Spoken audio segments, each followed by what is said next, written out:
What is up, ladies and gentlemen, homies and domies, and everything in between? I got a plink just a minute ago. I thought it was from Fleshy, but I don't see a message from you, Fleshy. I think you mean all you bastards, bitches, and non-binary witches. Fucking hello, you glorious motherfuckers. You know, I like that. Non-binary witches speaks to the rainbow community, but it also speaks to non-dualism because not two, right? It's beautiful. I like it. Oh, you know, so I know we got a show to get to, but I had a thought that you might find entertaining. Or not a thought, but somebody told me a story that I think applies to all this non-dualism thing. They were having a lucid dream at a club. They're like, oh shit, I'm dreaming, okay. So they went into the back room of this club and started grabbing some people from their dream, like, come on, follow me for a minute, follow me. Okay, look, I'm dreaming. You're not real. You're a part of my dream. And then just watching them have existential crises. Crises? But you... Like I'm dreaming you. You don't exist until I dream you. Yeah, you watching right now. I'm just a part of your dream. You're lucid dreaming right now. Starting things off early with the non-dualism. You don't make me comment on that, bro. Don't make me comment. Ooh. No, for real. I mean, but then the solipsistic thought is that you're creating everybody around you. That's not non-dualism. Non-dualism is not solipsistic. It is, however, aware of the fact that the reality that you experience is fully created by your internal experience. So it is both true to say that I am dreaming you and you don't exist outside of my dreams, but it is also wrong because you too are having your own dream of me, and that is accepted, you know. So what is up, everybody? Jay Sauber said that music was his jam, and he says $4.99. I love you, Jay Sauber. Thank you, brother. Nia the Mystic is here. 666 says, I can't stay, but want to say hello and hoping to air our interview this Sunday. Fuck yeah. And if not, Nina, I know I didn't get back to you too much about it, but I do want to do another one with you and have you on this show. So let's touch some bases about that. We also said something about potentially having L on tonight, and I see he's commenting about the music, but I don't know if he got with you about that. I don't know if he set it up or if I was supposed to set it up. We're so responsible that we don't even know who's responsible for it. That's to be honest, I've been fucking MIA from just all social. I've just been, no. L, I've actually been meaning to get back to. I didn't know anything about that, but that's because I haven't been checking my messages. So it's cool, man. I know you've been busy with work. I know it's your busy months, and like my wife's, and getting my wives or wifes? No, wives. If I say wives, she's gonna come over and hit me with the controller. But yeah, no, it's tough, man. And you know, I recently got the little kick in the butt because, you know, Amazon has finally, I guess, had enough of making money off of my books, and they've actually, however they've done it, my books are no longer, I guess, getting the play that they used to get, because I went from making really good money off them to like, I'm probably gonna really have to go into overdrive writing a new one, because it's like, it went from being a livable minimum wage to being like, I could buy pizza. Like I don't know what happened. It's like I must have went off the first 3 pages or something of books. So I'm gonna have to do something and get them back out. So I got to work my ass off now too a little bit to make ends meet, because you're going into sort of like the season now too. Yeah, sort of like the energy of this song, like this spiritual Ronin walking around with just enough money to buy a few dumplings every now and then. I gotta go put my spiritual sword to work, I guess, and get this stuff going again. So yeah. So what you been up to though, magically wise, brother? What are you doing? Anything good? Kind of here and there. I decided to be that type of homosexual, and I started rollerblading. That doesn't exactly have, which doesn't seem well. Wait, magically... if it's rollerblading, isn't that straighter blading? Isn't that kind of like not homosexual? Wouldn't that be like roller skate? Look, I'm just saying from like the '80s perspective. But yeah, I've been taking up a bunch of new Yeah, I can speak. I'm on a fucking live stream. I can do this thing. Dude, you work all day. Like you're entitled, man. But yeah, I've been taking up a bunch of new skills and working with some new spirits to enhance those skills and help me get better at them quicker. I feel that. I feel that. It's really one of the times for that kind of stuff. Let me change the music soundtrack. Well, I was expecting you to go into more detail, so now I'm all distracted by my music issues. Dark Master. Here's one that I made for ritual work. Let's turn that one on. But yeah, the spirit is Decorabia, which I haven't. Decorabia. Yeah, I literally just rolled a D100. It's like, okay, find me a spirit, 69. Oh, motherfucker. Okay, well, let's read about this. Nobody else has worked with him. Fuck it. I'm gonna tread some new ground right here. So what's this spirit known for? Because I'm going to admit I never even heard of it, and it's probably right in a book sitting next to me somewhere. What is this spirit about? Let me fucking pull it up real quick, because everything that, the good Goetia says about them, I don't disagree with, but I have a different interpretation, or like different things are highlighted to me through my lens. So let me read it from the book. The demon Decorabia, parentheses, Carabia, is a fallen angel and 69th of the 72 spirits of Solomon. Decorabia is Marquis in hell with 30 legions of demon reporting to him. Decorabia appears. Oh, that's why he's just a marquis. He's below me. Decorabia appears as a star in a pentacle, but changes into a man when ordered to do so. He makes magical birds fly before a magician and leaves them as familiars, singing and eating as ordinary birds do. Decorabia knows the virtues of herbs and precious stones. So he's a little bit. It sounds like he's a lot like. Come on, brain. Come on. Good. I'm not the other one. Oh my goodness, I did a freaking review on him, and I can't. My brain is in that idiot mode where it's like it's got an aftertaste of the thought, and it can't put it up. Options. No, I'm gonna get it right. Patchwork. I was just thinking about you, brother. Thank you for saving me. No. The owl, oh my goodness. Stolas? Stolas, thank you. Yeah, so he's a lot like Stolas. I don't know that much about Stolas, so yeah, okay. Watch my video. Stolas is awesome. I haven't worked with him in a long time, so right through. That's okay. It wasn't my best demon review. Actually, one person complained like, "Oh, you did this whole video talking about a bird you saw in the woods." I'm like, "Do you not get the idea of the omen? Cool." But whatever. Yeah, what accent was that? Where'd that come from? I don't know. It sounds like my that time we did Feudal Japan, that D&D game. That sounded like one of my random accents. I'd like to do that one again or something like it. That was a fun game. You got to look up Tailspire, I think is what it is on Steam. Oh, I think when that thing's finished. Do you? It's a dungeon master creating maps. Nope, I'm thinking of something different. Tool. Okay, no. It's like a 3D. You can make basically everything you'll need for your mappage out of that, and it's like little. It looks like as if you're playing on tabletop with tiles and figurines. They do a really good job of making it look like not too realistic, so it's still a game. It's pretty cool. So that actually sounds badass. But it's actually pretty good if you look it up. But it's like $24, and everyone who plays will have to use it. And I don't know. We'll see. I want to wait until it's a little bit more finished. So we've yapped about our bullshit for a while. I noticed the topic of the video though is about vampirism, which is a return, because the first time I appeared on camera for this stream was for the Vampire Handbook.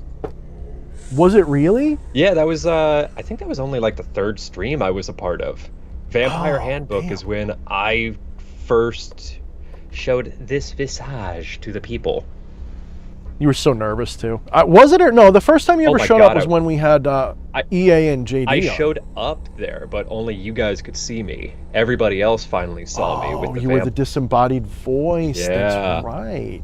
That's right. Yeah, oh my God, I was pissing my pants. But anybody who ever wants to call in, don't be nervous. There's some people on here, and a lot of people do really fucking well, so kudos to you. A lot of people get nervous about showing up on camera. We won't judge you. Go back and look at my early videos on here. Holy shit, was I shaking like a leaf.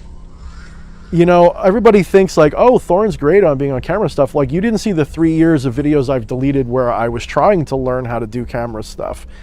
And like, what you see is like me not giving a fuck anymore. And that's really the secret, is not to try. You got to just not care. Because believe it or not, the person you are is likable, no matter who you are, pretty much. Especially on camera, because we can't smell you or taste you or anything, so we don't know. But most people are a lot more pleasant than they give themselves credit for. So yeah, it adds 10 pounds. Yeah, I'm more talkative on camera than I am in real life, and all of this other stuff. But look, if people don't like you for who you are, it's not because you're on camera. So just relax. Just be yourself. They're going to like you. If people aren't going to like you, you know, they're not going to like you every day. It's not going to be just when you're on camera, I guess is what I'm getting at. And in all sincerity, it's really not a big deal. Play online games and talk to your friends, and you're already getting the hang of talking over a thing. And now do it with some video. Play some Dungeons and Dragons over the internet, and it gets easier. Like it just does, you know. And of course, getting your cherry popped a few hundred times will do it for you too. So yeah. I mean, what am I up to? Like 100 streams and videos, 200 streams and videos? I don't even know. Fucking at this point, it doesn't even occur to me, doesn't bother me. I'm just sitting here hanging out, having a good time with my friend, and a bunch of people are hanging out. One of those people, in fact, is Shaman with the super chat. Says, have a great night, all the brothers and sisters out there. Fucking thank you, dude. Thank you, Shaman. Thank you. I appreciate that, man. We will do our best to put on a good show to earn that have a great night comment. So yeah, I mean, we can definitely jump into vampirism at some point. Someone had asked me a question on Facebook. I don't know if they're going to be tuning in for the stream. I was sort of waiting to see if they did. But can you name names? You know, I can go through and see if I could find them. I don't know what they would be. I don't want to say their Facebook name just in case, but it has to do with a fox and something black. So I don't know if they're here. But if you're here and you have your question, go ahead and ask it. If not, I will try to get back to you on Facebook. But L messaged me on Facebook saying he's ready at any time, so we should bring him in soon. I don't know if he has much that he wants to say about vampirism or not, but tonight's theme is definitely going to be vampire oriented. So I don't know where he is. Let me check Skype and see if that was him that messaged me. I'll hit him up in the background right now. Well, okay. So actually, let me get you started with a question. What prompted vampirism right now as the theme for this video? I think it was because last week it came up and somebody, it might have been you, it might have been me, said we should return to some of our important topics, because one of the things that that I find as knowledgeable and wise as I come out and act like, there's definitely a limited well that I draw from. I don't know everything about everything, and sometimes I'm gonna have to repeat things, because how many different ways can you dress up the same thing? You know what I mean? Oh, at some point you gotta, like, you know, whoa. Sooner or later you gotta completely change the whole thing. So, yeah. So that's kind of like where I'm at. It's like, okay, it's time to start repeating some things till I learn some new stuff to talk about. So expect to start seeing remakes of some of my old videos if you're a longtime fan. Maybe some updated information with some of them. Like somebody suggested doing the Demon in Review videos, but with updates. I might do that. The problem is that the Demon in Review videos aren't meant to be a diary of those spirits that is updated. It's meant to be what I see as the absolute maximum amount of info that I want you to have if I was teaching you how to conjure that spirit. I wouldn't want you to have so much that you have no room for your own gnosis. So I don't really talk that much about them. I talk about my first meeting with them and how I got to know them, and a few little experiences to give you the flavor of what they're like. Then it's up to you to find your own truth with them. Don't worry about what I think after that. Find your own truth after that. If we don't agree, it's okay. Like If we agree only so far as the demon review video, even that might be too much. But just saying. So if I ever do redo those, it will be literally just with the intention of, because I look fat on camera and I feel like I could have said something better than I did. So I want to have my new beautiful skinny face up on instead. That would be the big reason. But speaking of beautiful skinny faces, L the motherfucking alchemist says he's ready whenever. How many mothers has he actually fucked, though? That's the question. We're gonna ask. We're gonna find out after the jump. Let's bring on L Meister. Does he want video or not? I didn't think to ask, but I'm sure He usually does. He Yeah. usually does. I think he's always set up. He does YouTube too. And sounds like there he is, L the motherfucking alchemist. Ooh, L. Let's see if we hear you. Oh, nope, it's I calling hear nothing. still. Skype Oh, it's does still weird calling, things okay. with the audio when you start to call.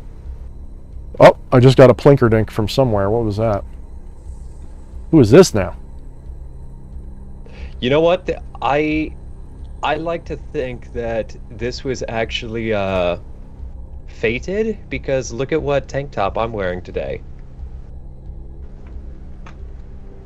That looks very familiar. I feel like I know that guy somehow. Yeah. He is called L the Alchemist, I think, and he is occasionally a guest on our show. He has t-shirts now? Yeah, he has them. He's had them. Alright, is this working? Now it is. Oh, there we go. Yeah, hold on. Oh, we're getting video already, and I didn't Good to even mean see to you, show dude. it. What is this? Oh my gosh. Who is this? What is that? Nose perfect. This is... I was just showing off that I think this is fated because the tank top I grabbed to wear tonight is yours, actually. Keeping it on brand. I think it's still... L, are you planning on having video tonight, brother? It looks like he's all good. I don't know if he. I see a lot of blue. I see Skypey blue. Let's see. There we go. Oh, there he is. We're working it Bingo. out, folks. He's blue too. He's So actually blue. It wondering. wasn't just the Skype thing. He's actually blue as well. What is up? Yes. Oh, I think he's Hang having on a audio. second. Am I not lined up? Oh, You sort it out. technical difficulties. Okay, can I hear... I don't know if I can hear you guys. You should be able to hear us. We can hear you this time for sure. Okay, We should do it. now we're 100% good. Sorry about that. Okay. I can't believe it. We All good. Skype is That was my fucking bad. man. For now. we should do to him what we did that one time. Hold on, let me mute him so no one can hear him. Hold on. All right, L, tell us all about yourself. No, I'm kidding. Oh, For those who don't know you, L, who is L the Alchemist, and why are you a beloved guest of the D.H. Thorne and Flesh Priest Comedy Hour? Yeah, I can't hear you guys. What? Wow. I wonder why. It's classic. It's a classic situation. It really is. And it's live right Whenever now. you get I'm in, it's like behind. Yeah, it's I'm like sorry. horribly bad. it's definitely not the first time or the last time technical difficulties come up. Let me see. Yeah, for those of you who don't I don't know why I can't hear. L is a fucking badass left-hand path dude who also does badass fucking electronic music and rapping, and he has his own YouTube channel where he talks about magic. I wish you could hear us. We could help guide him through the obstacle course of what it could be wrong. Do you have him brought in with any kind of weird fuckery going on, Fleshy, or is it just No, Skype stuff? not at all. Just added in with Skype. And you can hear me just fine, so it's got to be on his end of the circuit. He's probably 30 seconds behind if he's listening to YouTube. Maybe he's got to set the right headphones like I did. I know that when if I turn Skype on then plug in my headphones, it doesn't pick them up. I have to like Are you? fuck around with it. Can you handle things solo? I can do trouble. I absolutely can. Okay, then I am absolutely gonna can. mute my mic and help him. All right. So while the gentlemen are trying to figure out how to fix their fuckery over there, let's have a conversation with the beautiful people in the audience. And Let's see who's here. Jen Voss is here. Eddie Romanov is here. Arachnos is here. Cult of the Sun said something earlier I wanted to mention, but I lost it. Lilith is really good for learning vampirism. So is Kali. Not only are you right, my book, The Infernal Vampire Handbook, which you can probably barely see with the lighting, actually is focused on Lilith as the, we'll say, matron of the origin of how we work with the vampiric current in this book. It is by no means the only or the best or whatever. It is simply the most infernal version of the vampiric current I could find. The one that is the most demon-oriented is working with Lilith. Asmodee would be like a distant second, not a close second, although I might have said so in the book. It's more like a distant second. Asmodee definitely has to do with vampirism, but almost every demon you can say similar things about. Almost every spirit, really, almost everything can have a vampiric ability or nature. But Lilith is very much associated with that classical vampire energy. That everything in her lore has to do with vampirism. Like everything, from the blood drinking to all of that stuff. It's very much one of the strong origins of vampirism. So, in fact, I'll read you guys. I don't know if the audio is working for my buddies yet, but they'll probably scream when it is. I will read you guys the dedication, okay? And this will kind of show you, although I don't spend the entire book talking about Lilith, this is not the book of Lilith by any stretch. Lilith features very prominently. So this is the dedication, and this should sort of give you an idea of where this book goes. Thank you, Dread Mother Lilith, for your inspiration and guidance in this matter, and for embracing me as one of your own. May your dark sanguine love and power be received by all of your lost children, and let your vengeance be felt by those who would do them harm. May this humble book bring many of your lost children home to your bosom. May they once again revere your name as the dark matron of fertility, blood, and self-liberation from any and all who would shame or control the divine feminine. May your daughters be exalted, and may your sons be their worthy companions in the sanguine darkness. May the weaker fruit of the betrayer Eve be forever cursed. May her womb be forever barren. May her lovers be consumed by the emptiness inside. May the oppressor religions and the patriarchs who cast you from your divine place be torn asunder and forgotten. May justice be done, and let no one ever again forget the divine masculine and the divine feminine are not merely equal, but are in fact essential, and must be in balance, or pain and destruction awaits the soul. For Lilith cannot be tamed. Her power as the dark feminine is too great. Her rage is too righteous. But the true divine masculine is the only force strong enough to walk beside her. Let he who reads know this power.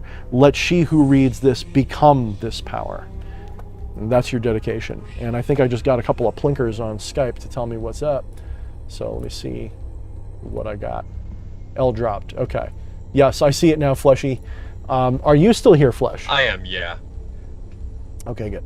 So I guess, yeah, we'll leave the window open for L when he can come back. Yeah, so. I think I know what's going on, but I think he's having some Skype issues, so I'm waiting to hear back from him on there, so we'll just keep going like normal for now. Okay, good. So what do you guys think? Pretty good dedication? Not half bad? Or totally wrong? What I do? What do you think? Shaman says, thank you, by the way. I got rehired as the professor of mathematics at the University of Texas. Tech. Very good. I'm glad to hear it. I know you were kind of hurting a little bit, but I'm glad that you're doing better. Glad to see you're doing better, brother. I really am. I know that, you've got to exercise that big brain of yours. I know it's it must be horrible to be without an outlet. I know what that's like. Totally. So, let's see. What do we got here? Jacob Dow or Daw, sorry if I'm saying it wrong. Any idea on how to go about vampiric and necromantic initiation with Hades? Different pantheon of spiritual archetypes than what I'm strongly familiar with. I have been dipping my baby toe into the primordials, the Titans, and a little bit of the general chthonic current. So, one thing I would say is what I said earlier, is don't just assume that vampirism is on always the dark side. It's just, that's the one that people recognize. I would actually argue, maybe successfully, that any spiritual egregore is a kind of vampire because it requires your attention and energy to exist. That means me and you too, by the way. I hope you guys understand my philosophy on the subject is that you and I are both also egregores. That we think that we are these little bodies and that we have solid foundations of being, but really we're stories, just like all egregores are. And we come alive in the telling and recognition of those stories only. So we shall see, we shall see. Evil Angel liked it. She said it was a good dedication. I don't know, Fleshy, when was the last time you read my... Want me to read it again? Want me to bore you? I want to read it again. Yeah. It's, you know, it's one of those things where people make this grotesque mistake of favoring one gender or one side of the game over the other. And when I say favor, I don't mean like, oh, I have a preference, like I like the taste of it favor. I mean, they think it's bigger, stronger, better. Okay. You know, like good is stronger than evil, while like it even exists in opposition. I can't hear you guys right now. Oh shit! You still can't hear us? We hear you. Oh man. Oh shit. I'm gonna try and help him get it sorted out. See if he can respond. Yeah. Why don't you drop out Wait completely? Oh, he said, "Wait a second." Sorry about it. Sorry. Can you hear? He looks like the most baddest ass cross between fucking Vin Diesel from the Chronicles of Riddick and fucking Morpheus from fucking The Matrix right now. Yeah, he looks like if Riddick was in the Blade universe or something. Okay. Right? Right? Definitely Riddick and Morpheus like had a baby right now. That's definitely what I'm feeling. I like that look. That's a look I like though. Like if I could get away with round sunglasses, I would. Like that's a good look. Dude, I have a round bald head, so I have to have some together. I'm working on it. I'm 2/3 of the way there. Oh, dude, you can hear us now. You know what? He can hear us. Apologize. I honestly, I feel so bad. I'm like, I just jumped out of nowhere. Then I'm like this big fish in the sea, and then it's a whole situation. And I was like, dang. But you guys are awesome, and I really appreciate just letting me be on here to talk to you guys. You guys are incredible. We appreciate having you. It wouldn't be an El the Alchemist special if there wasn't an audio foobar right in the beginning. It has to happen. Yeah, for those of you who don't know, so like the first time I became aware of El the Alchemist, it was before I even came on DH's streams, and I was watching that was the greatest stream ever. Streams, and there was this dude named El the Alchemist on, and he had to introduce himself 3 fucking times because the audio wasn't working, and you were still just like so chill with it, just no bother at all. Like, this seems like a good dude. I would be livid at that point, but he's just relaxed, no problems. Well, it's like, dude, like it's 3 times to get in the door, but I'm in the door. Like now, I'm just like grateful to be in the situation, you know. And I actually have some stuff about vampirism. I definitely could add a little mixture in tonight, and also, you know, hearing the intro about both of you just today and everything, and like getting a new perception on everything. And how, you know, we're almost like inside this box in this shell for a while, and it's like, I'm El the Alchemist, and I stand for all these things, and this is what I'm going for, and all this, but like sometimes you have to, like, unfortunately for myself, like I do work a job, but I also, you know, do the side hustle and everything else, and it's like sometimes you have to put more into this, then you can put more into this, but then you have more of that, so you want to do as much as that, and just having that control, and everything's a constant growth. I'm sorry if I'm yelling, I'm super hype, but you know, I did work with the shamanic hawk, and it made me have a whole new perception, and like realizing, because I wanted to quit, because I wanted to do more into, you know, my art, everything else, but I was just throwing that money instead, like seeing like, okay, for long-term investment, and then what about insurance? Because then you have to think about that, and then also like a down payment for a bigger house, like or you know, just your house, like a vehicle. Things happen, and we don't have a full control. And magic isn't necessarily about full control. I just feel like it's a lot of energy towards your goals and aspirations, and it takes you there, but you don't realize like how much you have to grow. It's infinite. It's absolutely infinite. Yeah. And it's not even about growth. I mean, growth is the illusion because it looks like it gets bigger and stronger all the time. But if all you're doing is growing can't be what you're doing, because then there's no alternative. You know what I'm saying? Yeah, for sure. So if there's no alternative to growth, then that means you're not growing. It means you're just moving along the same way you always do. And the growth is actually the ego going, I want to be better. I want to be better than I was before because I don't feel good enough now. Well, you're already perfect the way you are. It is just you want to feel that exceptional breath of enlightened beauty that you are great again. And this is because something in you tells you that you need something. You don't need anything. And that's a tough lesson to remember. We hear it all the time, but we don't remember it all the time. I mean, I say it like some kind of haughty motherfucker that's like, we're perfect, you shouldn't worry about it. And then I'll go and I'll be like, fuck, my taxes are due. Fuck, like you said, I got to buy a new house. I got to get better at what I'm doing. I play the same game with myself. It's not, I don't mean to sound like a hypocrite, by the way, is what I'm saying. No. But it is a life lesson that you learn, is that there is no growth. Growth is an illusion. Growth is part of this ego delusion that we have, where we think growth means something. It's just like I was thinking earlier tonight, the word spirituality. We think spirituality is like a state or an idea, or it is a religion or a set of ideas or something like that. Spirituality means only one thing to me. It is synonymous with seeking or curiosity.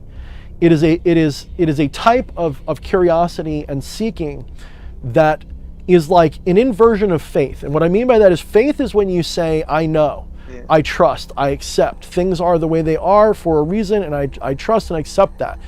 Spirituality is when you say, I think I know the answers to everything, but I know that that's just one wall, and on the other side is more truth that I don't know. And so I'm going to seek eternally for that truth and never worry about being satisfied, because a truly spiritual person never stops asking the questions.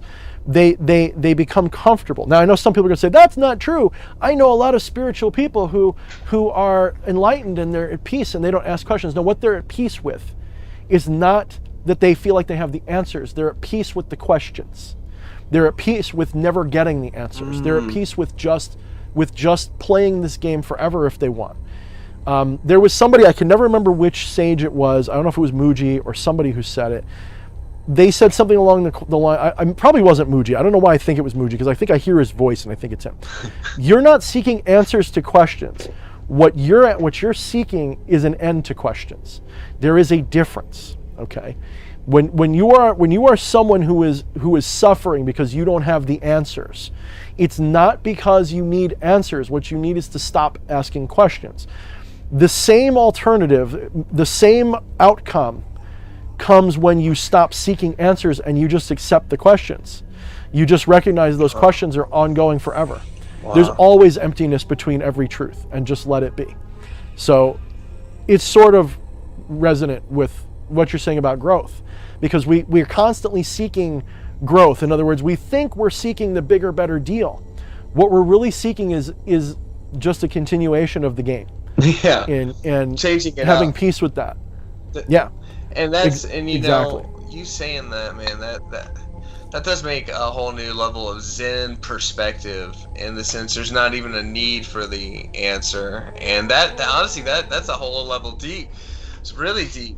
And also it's like just kind of a letting go. And I think I have to be more, because I do meditation, but I believe being able to hit that state, just more of that knowing, because sometimes I can be like really in that spiritual mind state, and then exactly like what you said, like you see the crow fly over, the raven, or whatever, yes. The synchronicity, and when you see those things that intertwine that are just like beyond, there's no such thing as a coincidence. You see that and you're like, wow, because you feel it in your blood. Like when people say it's a coincidence, I'm like, no, you feel it in your whole entire being, like, you know. And that's the whole entire, I mean, that's awesome. That's like the thing that DH was saying earlier about The Stolas videos ranting so much about a bird in the woods. It's like, to everybody else, that's just a bird, but you have to be there and you have to have walked that specific path to realize that wasn't just a bird in the woods. It means something. Yeah. All the red string on the tack board is connected. Well, that's the thing. Well, it's the people who you're around, you can even just like say things. Like sometimes it's almost fun to just like mess around, like where you're like around people, like a big group of people, and you just ask them, what do you think the moon is? Or what do you think about aliens or pyramids? Just like actually mind-provoking questions, and then it's like, all right, like instead of just this, that, and the other. But I mean, you can look ridiculous, but at the end of the day, it's what you're saying earlier. Who cares? Like people are gonna judge anyways. Like there's successful people getting judged, and we're just, you know what I mean? Like who cares? Isn't that so much better than small talk? Because I have a thing. I hate going to a bar and asking how's the weather and all of that. Like, give me. Do you think DH and I bonded over fucking like? Oh yeah, so I see you like black too. I also really like black. It's like, no, what's the weirdest character you've ever played in a video game? Like, hey, do you think the Earth is actually hollow? Do you want to go digging for Agartha, dude? Right. I don't know if I ever asked you this one, but I should have. When I was younger, maybe I never asked you this, but I really feel like I should have said this to you. When I was younger, people would ask me what I would do if I won like a lot of money or if I could do anything.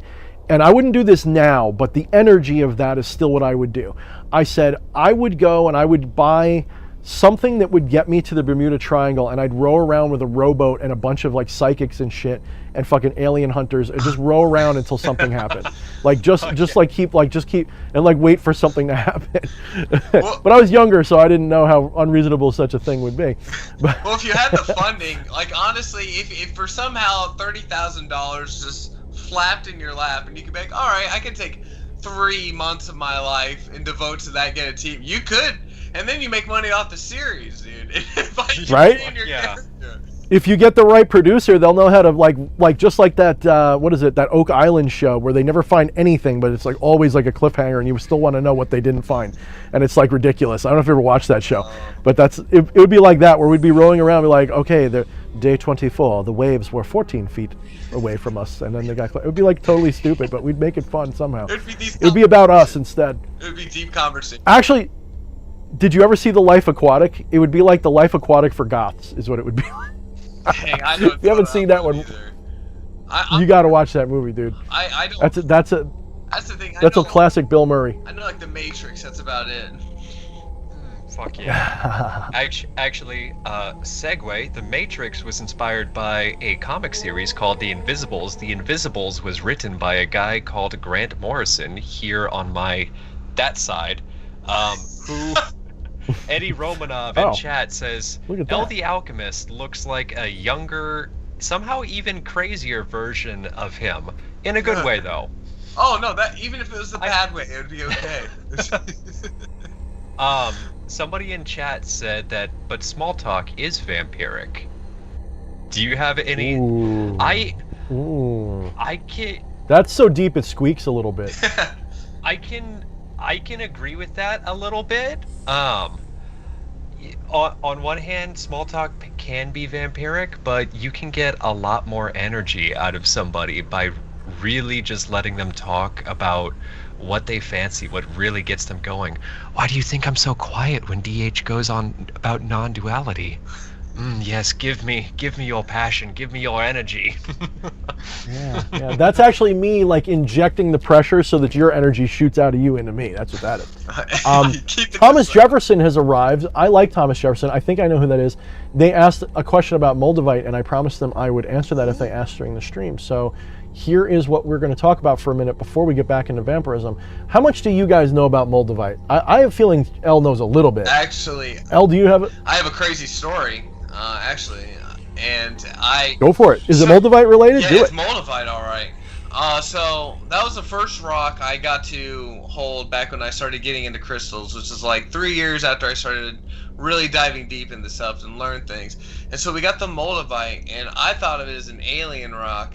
And when I put it on, I'd feel vibrations and tingling sensations in my body. Like it really felt like just enriched me. And something crazy was I was on a psychedelic and I didn't know my brother had it with him. And when my eyes were shut in the room, I said, dude, what's the green thing glowing over there to the right? And it was that rock while my eyes were shut in that state of mind. So yeah, that's it. That's pretty much it. But it's incredible. Moldavite is it's one of those stones.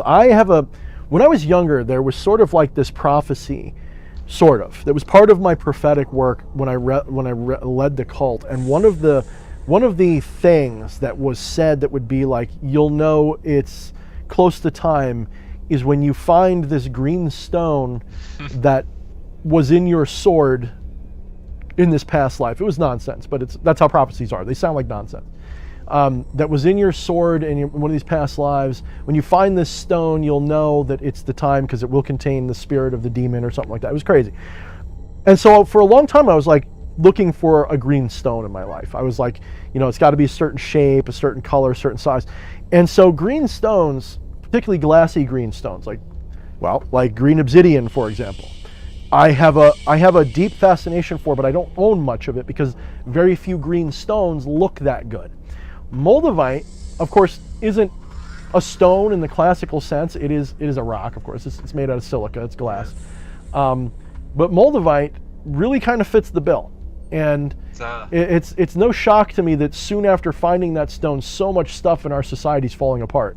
That, when I say finding it, meaning finding it in my life, that suddenly the whole world is just crazier than ever, and I feel like it's all starting to happen exactly differently than I predicted, but the exact same things I predicted just coming out differently are happening, if that makes sense. Yeah. So to me, the prophecy rings true again. So Moldavite, the first time I laid hands on it, there's this guy I'm not friends with anymore. Like at this point, he's like, I hesitate to say hate his guts because that gives him too much credit, but it's this guy. He made me this nice copper wrap pendant with featuring Moldavite as a small element of it. And I didn't get much out of that one, but I wanted a nice piece of Moldavite. So I went to a couple of stores and I bought a couple pieces of it. And it's expensive stuff. I mean, you might as well buy some gold or something for the cost. For those of you who don't know, I just had to look it up in Wikipedia. It is a type of tektite. It's a glass that was made from a meteor strike.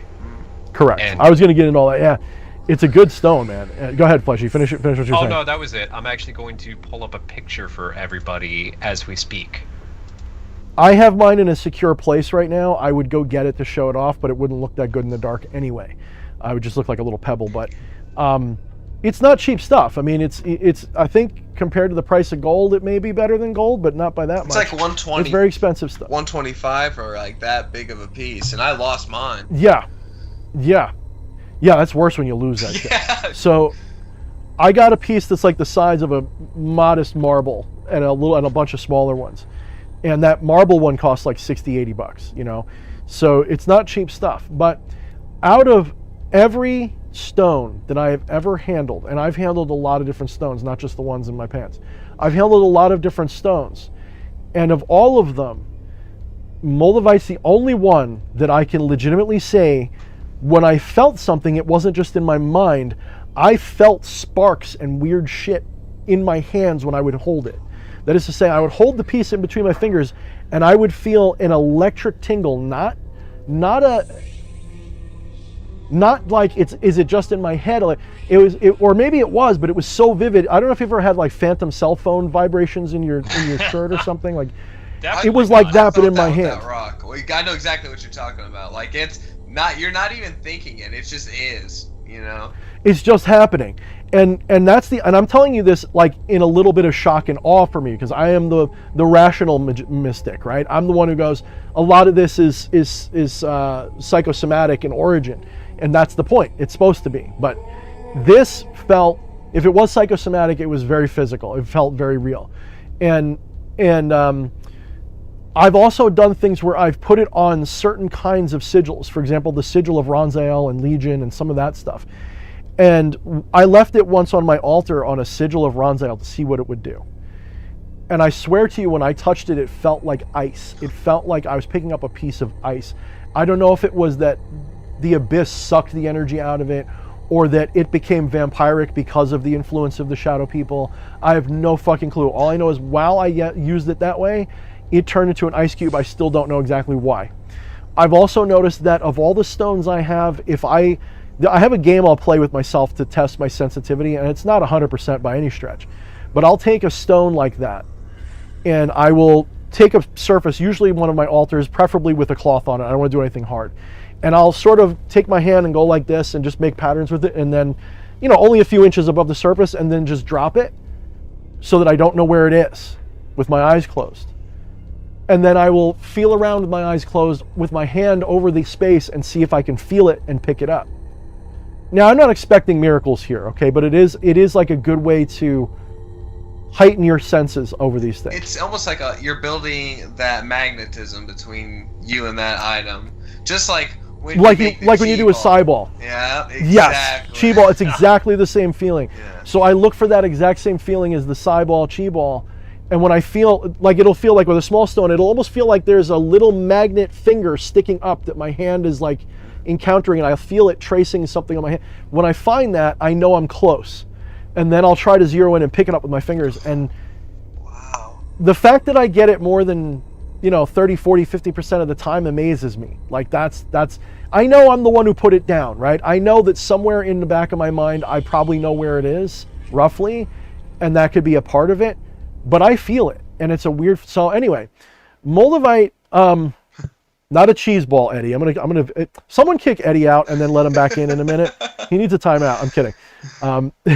We love Eddie. No, that is great. I didn't even want to interrupt you, but that is something though. It's knowing that you can have energy push out of your hands, and there are different energy arts where you can like heal your body, like qigong and stuff, and like and those things. The reality that's there is just like a question that just makes you ask another question on top of that. Exactly. Now Moldavite and actually green obsidian, they're basically the same thing. They're just different, right? So what is Moldavite? As Fleshy was pointing out, it's a tektite. Tektites are not volcanic glass like obsidian, they're meteor glass. Same idea, just a different reason why it's here. Okay? Meteor glass, the misconception is that Moldavite was a meteor that exploded. That's wrong. The Moldavite did not itself come from space. Probably. I say probably because it could have had some sand and silica in it, okay? It's not likely that it was like a glass meteor. It might have been a silica meteor, but most meteors are of iron and various regolith type materials that are not like the interaction between the terrestrial and the whatever it is that hit. Yeah. So what likely happened was this asteroid hit somewhere in Moldavia in Eastern Europe, basically. And that impact, it either hit there or near enough there, that impact caused enough of the sandy material that was involved, whether some came from the meteor or not, to melt because of friction and impact, get ejected up into the atmosphere, and then come raining down as glass rain, as molten glass rain. And it's unique in that if you compare it to a dark tektite, which they're actually more like a brown beer bottle if you look at them in a strong enough light or a thin enough piece, it's not black. Like black tektite isn't actually black. Usually there's a black type that looks really black, but if you get them in a bright enough situation, they're not necessarily black. Some are actually like a brown or a yellow that's just really dark. Some look like black rock, I have to admit, but not all. So Moldavite, if you examine it, if you're going to go buy it from the store, you got to be careful because there's a lot of forgeries out there, and they'll find ways to fake the ways it looks, because chemically, unless you really are like crazy about getting it identified, there's no way to tell between Moldavite and fake glass that's green, okay? Because there's so many different variations you can have in Moldavite quality. The only ways that I know of to be certain you have a legitimate piece of Moldavite is by the type of inclusions it has. So if you got a really pure piece, it may be fake, and there's no easy way to be sure, except Moldavite isn't going to be pure. It's going to have what they call striations and inclusions of either other metals and materials, and the bubbles aren't going to be perfectly round. They're going to be streaks because it hardens so quickly. It's impact glass. It's not slow cooling glass. It's glass that went up and got like flash frozen and came down. And the only way that happens is if it's under huge amounts of stress.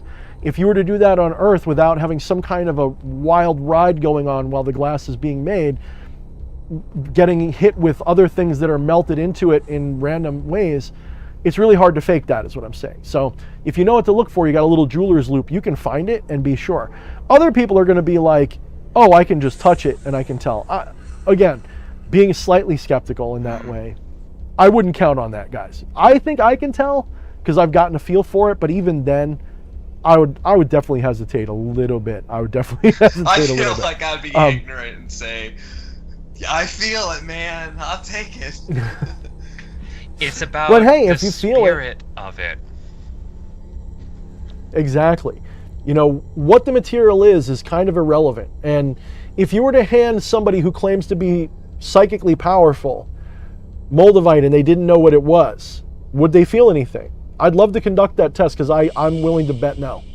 Well, how are you gonna ask someone to take that test without them already knowing? Yeah, like I have a rock. Go back to the 90s or something when it before it was popularized by the people who owned all the moldavite, and then find out. I'm a little cynical too. I understand that people will find stuff and be like, you know who'd buy this? A bunch of mystical people. That's who. Yeah. Video idea. I don't know shit about minerals and crystals. You should send me a bunch. I'll send them back, I promise. And we'll make a video out like, oh yeah, this one I can feel the sparks in it. But you're already in on it. It's got to be like a total noob it's that just like we I said know with is a that noob. Stolas thing is sometimes things go right in and right out. Well, I would say do your own research, man. Go grab a chunk. You can buy. Don't do it online. Unfortunately, that's the easiest place to get it, but that's also the easiest place to get ripped in the ass with it. I would find a competent store that you can trust nearby. And I offended a shop owner once because they had a huge chunk that seemed like a really good price. Not super good, but on the good side, like a little too good to be true. And I was like, do you have anything that says this is real? Because for all I know, you're getting taken for it. She got all offended, like, I'm not making it up. I'm like, I'm not saying you are. Fake moldavite is out there a lot. It's like the most faked stone you're gonna get. Oh, wow. Like I would even say citrine is like less faked, even though almost all citrine is faked because it's usually irradiated quartz. Like what I have is almost certainly not real citrine. It's probably, because it is in the same family, but I'm certain that it's just heat treated quartz so that it turns that color. So yeah. I had that. I had one of those nitrous or citrine for a while. And I don't know, I never really felt much of anything unless I sit there and have intent going with that, which I mean honestly that can go right into vampirism, like, you know, not to say you're done talking about that, I'm just saying for vampirism. That's one thing. Like, I want to talk about that too, but it's like this is a very interesting subject to me, you know. No, sure. it really is. I mean, it's the alien rock, and it was the first rock I ever was able to have that feeling without putting intent into like an object, because otherwise, like even like a picture or anything, like you have to put your intent, and then like you can feel that energy into it. That's how you can know it's charged. Like you can tell someone you have to put your intent and feel it to be charged all day. True. And it won't mean anything to them because they'll never be able to have that experience. And that's kind of, you know, I don't know, that kind of makes it like either you become so enlightened that there's no point to even have conversation at all because of this, that, all you know, take the vows. I'd like to meet that person so I could slap them in their enlightenment. That's ridiculous. Like I tell people all the time, when you're that way, you won't be here anymore. Like you'll have already tuned out completely and your body will be a puppet or dead. It won't matter. Like to me, that's absurd. Like it's so enlightening. I tell people like you're here to have fun. Just do it. Like stop worrying about being enlightened. That's so silly. I've like the Buddha was sitting here and he would be back in the stories about him, as enlightened as he was still here incarnated, and he was still walking around, and he was still eating food and taking shits, and he felt pain and everything else. Yeah. It's so absurd. Like, these people, I get that a lot. I actually had some douchebag that I was arguing with, like, over the internet the last couple of days that I made a post about. And one of, like, his quips to me that he thought was going to impact me was, "You're a spiritual person on the internet. You should be held to a higher standard," and blah, blah, blah, blah. Like, I'm sorry I don't live up to your little idea of what a saint should be like. But I'm not claiming to be one of those. Anybody who is lying to you. So whatever you're thinking about me, it's probably true, and I don't care that you think it. So, I hate to always bring it back to media, but when you think of any of those films about the quest for enlightenment or whatever, like that one we watched the first movie night, was it the Seven Rings or Band of Iron with the fucking dude? Oh, the Circle of Iron. Circle of Iron. It's like, once they reach enlightenment, they're so fucking playful and just carefree. Yeah. They're not in the Taoist tradition for sure, and many others. It's like that. It's the idea of the old ornery master. The old playful motherfucker. That's why I like Alan Watts, because he got a lot of flack from his contemporaries because he was so laid back. So they called him lazy Zen, right? And he gets a lot of flack for it. And I'm like, no, that's actually how you know he got it. Like, well, he still drank himself to death. I'm like, and what did you die from? Yeah. What killed you, or what's killing you now? Don't tell me that just because he drank that you're holding your ideas of morality over him and saying he's got to fit in that box, otherwise he's not something that you think you are. Motherfucker never even said I'm enlightened. He was the last person who would say that. But anyway, I don't want to make this about an Alan Watts stream. We could go on for days about Alan Watts. Alan Watts is like, but that is the same energy that I'm talking about. People, this is why I like the irreverence of the left-hand path, because it's like, I get to be me, and at the same time be my character, and at the same time pursue these things, and at the same time, it's like all of these at the same times that are all beautifully synchronized and comfortable and happy and fun and challenging, and none of it is that highbrow, I am so enlightened. I still get to take a shit and actually have it hit both cheeks and have to wipe the shit out of my ass, okay? And I don't have to feel ashamed about it. And that's how irreverent I am about it. Like, I honestly don't care that people go, why do you look that way? I mean, it bothers me on the social level, yes, because I've got to deal with that, or I've got to ignore it or hit block or whatever. It's a pain in the butt. But if they think that they're hitting something inside, that's not true. It's tiring, it's frustrating, but that's not where this is. That's not where it's at. One of my friends on here, Mark, usually goes by Mark B. He was the one who coined the term irreverent when it comes to my nature. I'm very irreverent, and I've been riding that like a surfboard through a lava lake of flame since he said it, because I love it. I love the implication.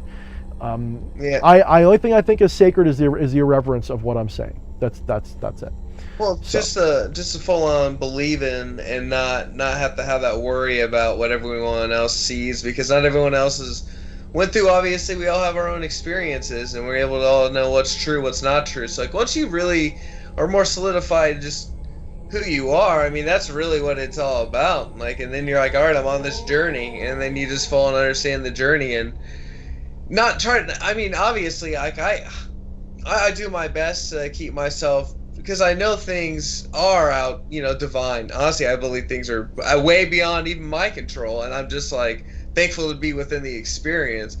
And I don't know, I guess even when the times that you get mad, where you're out of money, or you have to poop in a bag because you are at a job that's right.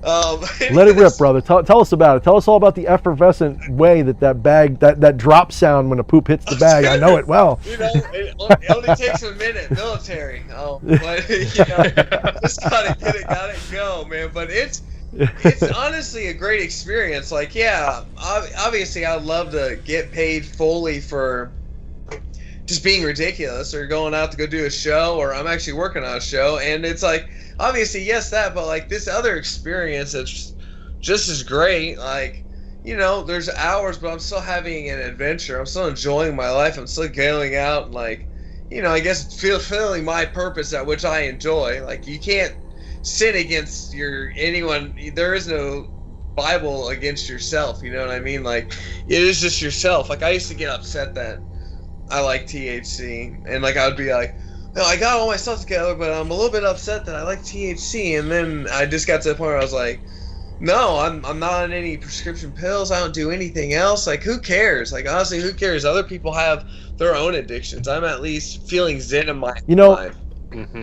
Like, one day I'd like to do a whole show on addiction. Not that I've ever had a huge problem with addiction. The only thing I was ever really strongly addicted to that I felt was something I had to stop was cigarettes. And I smoked for like 12 years, like almost 2 packs a day at one point. Wow. And I quit cold turkey, and I could just done. And it took me a while to completely not feel it anymore. But so I kind of understand the pull of it, but not the shame. I don't understand the shame of it. Once upon a time I did.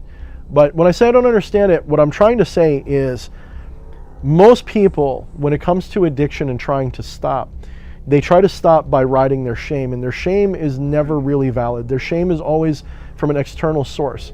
If the shame was truly their own regret for it, I feel like it wouldn't hurt so bad. I don't know how to put this in words that are sensitive, but you don't hate yourself for like your cancer. Why would you hate yourself for your addiction, right? I know that sounds crazy to somebody sometimes, but I see addiction as basically a type of disease when it hits you that way. But when it's not a disease, if you're living and you have this compulsion to do something, and the only reason you don't want to do it is because society's screaming at you, that to me is not the same thing as a valid reason, right? I don't want to give any medical advice or anything like that. But I'll give you examples. I've known people that are high-functioning aulics and illics and addictive people and all this stuff. They're high-functioning. They have jobs. They have lives. They're successful in their careers. Sometimes they're on my show. They're really powerful people. And to them, it is not the same. It is like someone who needs insulin or something. They don't feel shame over it. They've fully integrated that demon, and they're walking through life with this thing that they deal with. The only thing that brings them down is the judgment of others, and only when they give it power. This is not a message to say go do your drugs or anything like that. Susan Wojcicki, don't ruin my channel. What I am saying though is if you truly feel that you want to stop, you can't use shame as the reason to do it. It won't work. You can't kill a shadow with more shadow. You have to embrace it and love it. You have to hug this motherfucker. You have to hug it out. I know it sounds crazy coming from the left hand. The left hand truth is that you have to love your sin. You have to adore this thing that you're ashamed of and realize you did this for a reason. Stop putting this external like you're a victim of this thing. Recognize that this is a thing that you did on purpose, and this is something you are trying to go through. And whether that is to defeat it and stop doing it, or to learn to live with it and manage it, that's, who are you, right? Like you just told me, you felt this thing about THC. Most people watching this stream are gonna be like, why do you feel bad about that? That's better than alcohol even. It's safer than half of these things. Why do you feel weird about it? Myself included. But then I realized that's how we treat everything that's addictive. Love is addictive, my friend, and people who are addicted to love, we chastise them too, don't we? Yeah. So what really bothers us then, I think, is a very complicated combination of what society says and also this loss of ego control. When I say that, I think that addiction threatens our ego because our ego likes to feel like it's in charge or like it's the victim. And so when the ego loses control by way of chemicals and it learns, hey, wait a minute, I'm not the king of this castle, I'm actually just the jester that sits on the throne from time to time. When it realizes I'm not really in control here, that's not okay. It doesn't like that. So the only way it can validate itself is to make the problem external, which validates itself as a victim, which validates it as a legitimate thing. In other words, ego is caused by separation. Real ego. I don't mean like the nasty or arrogant ego. I mean the spiritual ego is caused by a sense of separateness from what is. victimization is one of the strongest ways to cause that sense of separation in people. Because most people, in order for you to have the experience of being a victim, you can't accept that the person victimizing you is you. You can't punch yourself in the face and then be mad at your fist. Yeah. That's basically what you're doing when you take the role of victim separate from a person or a drug or whatever it is. Well, it's just decisions. So it always comes down to that decision. Like, if you go to a store, you're like, yeah, I've been on a weight loss thing and I've been doing really good, but I'm gonna accept that I'm gonna be a little bit behind, and I'm gonna eat that, and I'm gonna enjoy it. What would be the point for you to get that? And while you're eating it, you're like, oh, I hate myself. Like, you got the ice cream, accept the ice cream. And that's something that, for sure, in my life, I definitely resonate with that completely. Like, yeah. And that's as a weight loss fanatic myself now, I have caught myself where I've said to my wife, stop me, because I'm sitting there like going through like the diet ice cream, and I'm going to finish the whole fucking thing because it's like I'm craving it. And I know I have control, but I don't. It's like I know that I'm choosing the thing that's bad for me, and there is a conflict. And I ask myself really about that conflict, and I don't get mad at myself for it. I don't go, you fat fuck, oh, how dare you. I love that stuff, and I feel like she enjoys me telling her that. She enjoys when I ask her to be my watchdog sometimes. It gives her like something to say. But I don't know, like that's not to me, like I don't feel like a breaking of my own pleasure. Like I'm happy either way. I think it's just like, it's like pissing, right?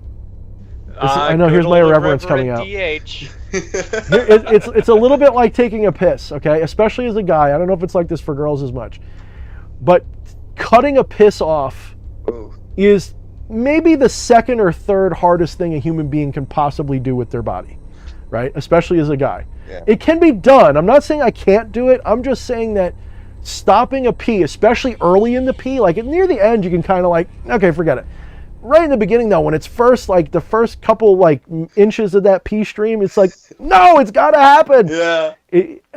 And it's like that. It's like, do I get mad at myself because I can't stop it, or do I accept that that's just what my body wants to do, right? It's a reaction my body has to the pressure it's under. Well, my desire to keep eating is the same thing. It's hormones and stuff in my body going, there's food here, you're getting skinny, we can't do that. What if there's a starvation event? What if there's a plague and we need to eat, we need to be fat? Let's stay fat. That's a lot better and safer because our bodies still think it's the Stone Age. Let's stay fat because that's safer than going starving for a while. So it overrides your left brain, and your right brain doesn't give a shit because your right brain's like, fat or not, I'm happy being here. This don't matter, because your right brain is like a little happy kid. It's like, yeah, it's fine. Are we okay? Are we dying right now? No, go. Keep eating. It doesn't matter. Your left brain cares about tomorrow. The right brain doesn't. So you'll hear this screaming on the left-hand side of your brain going, stop eating the ice cream. And your inner self is like, no, it's good. It's all good. Just eat the ice cream. It's got the fudge core, dude. You got to get down to the fudge core. In fact, if that's not a musical type, we need to invent it as of this live stream. Fudge core. What would that be? Fudge core. We want more. Encore. Downpour. Fudge core sounds like a mix between crust punk, grindcore, and dirty dubstep. Ooh. Man, add the cream cheese in there, man. We're already in the dirty part. I mean, how many times?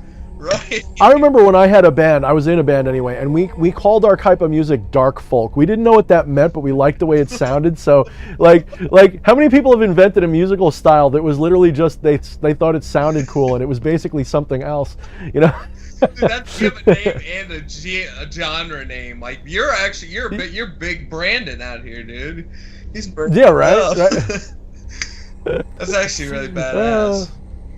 Yeah. So okay, let's round up these kittens that are rampaging all over this minefield of topics, and let's bring it back around a little bit to vampirism. Yeah. So El, you said you had something about vampirism you wanted to talk about. So I'm actually going to let you go first. I'm going to inspire myself by reading my book while you talk and listen to you at the same time. Okay. So once upon a time, I hopped in with the Simon Necronomicon. There's a couple spirits I've been working with it, but one of them, I think it's 36, is La Gula Be de Bur.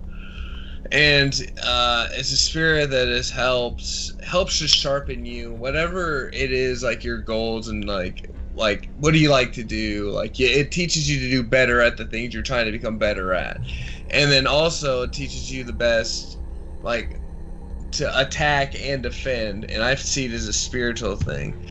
And so I've always, when I'd walk into a room where you're around a lot of people, like when I'd be on stage getting ridiculous or whatever, and then like people see that, you can say getting Riddick again, saying getting Riddick and go like this. Getting Riddick. I'm kidding. Getting Riddick. So, love you, brother. It's just I just can't shake it, man. Whenever I look up, I'm expecting to see like there's only one rule, El the Alchemist's rule, and I'm like, let's watch that movie together. All right. Well, I'm making a TV show, but that's for another time. Oh hell yeah! All right, well keep going. I'm sorry I distracted you, dude. No, I have that ACD. So, when I would walk into a room and everything else, once there's a lot of tension at you or something, there's some of you who are really sensitive to energy. So like, what you don't like to even like stand on a podium and say a word. Like either way, you understand the type of energy, or someone that's on stage and they felt that. It's like, I feel like vampirism is be able to, then you can sense that, and then, with the left hand, from all the books I've read, I've always seen like the left would be taken, and then right is when you're pushing out the energy, so you could be taking it in, and, the visualization. But, anyways, what I was taught was in the attack and defend, once you feel those energies, it's almost like the venom shield that would go over you.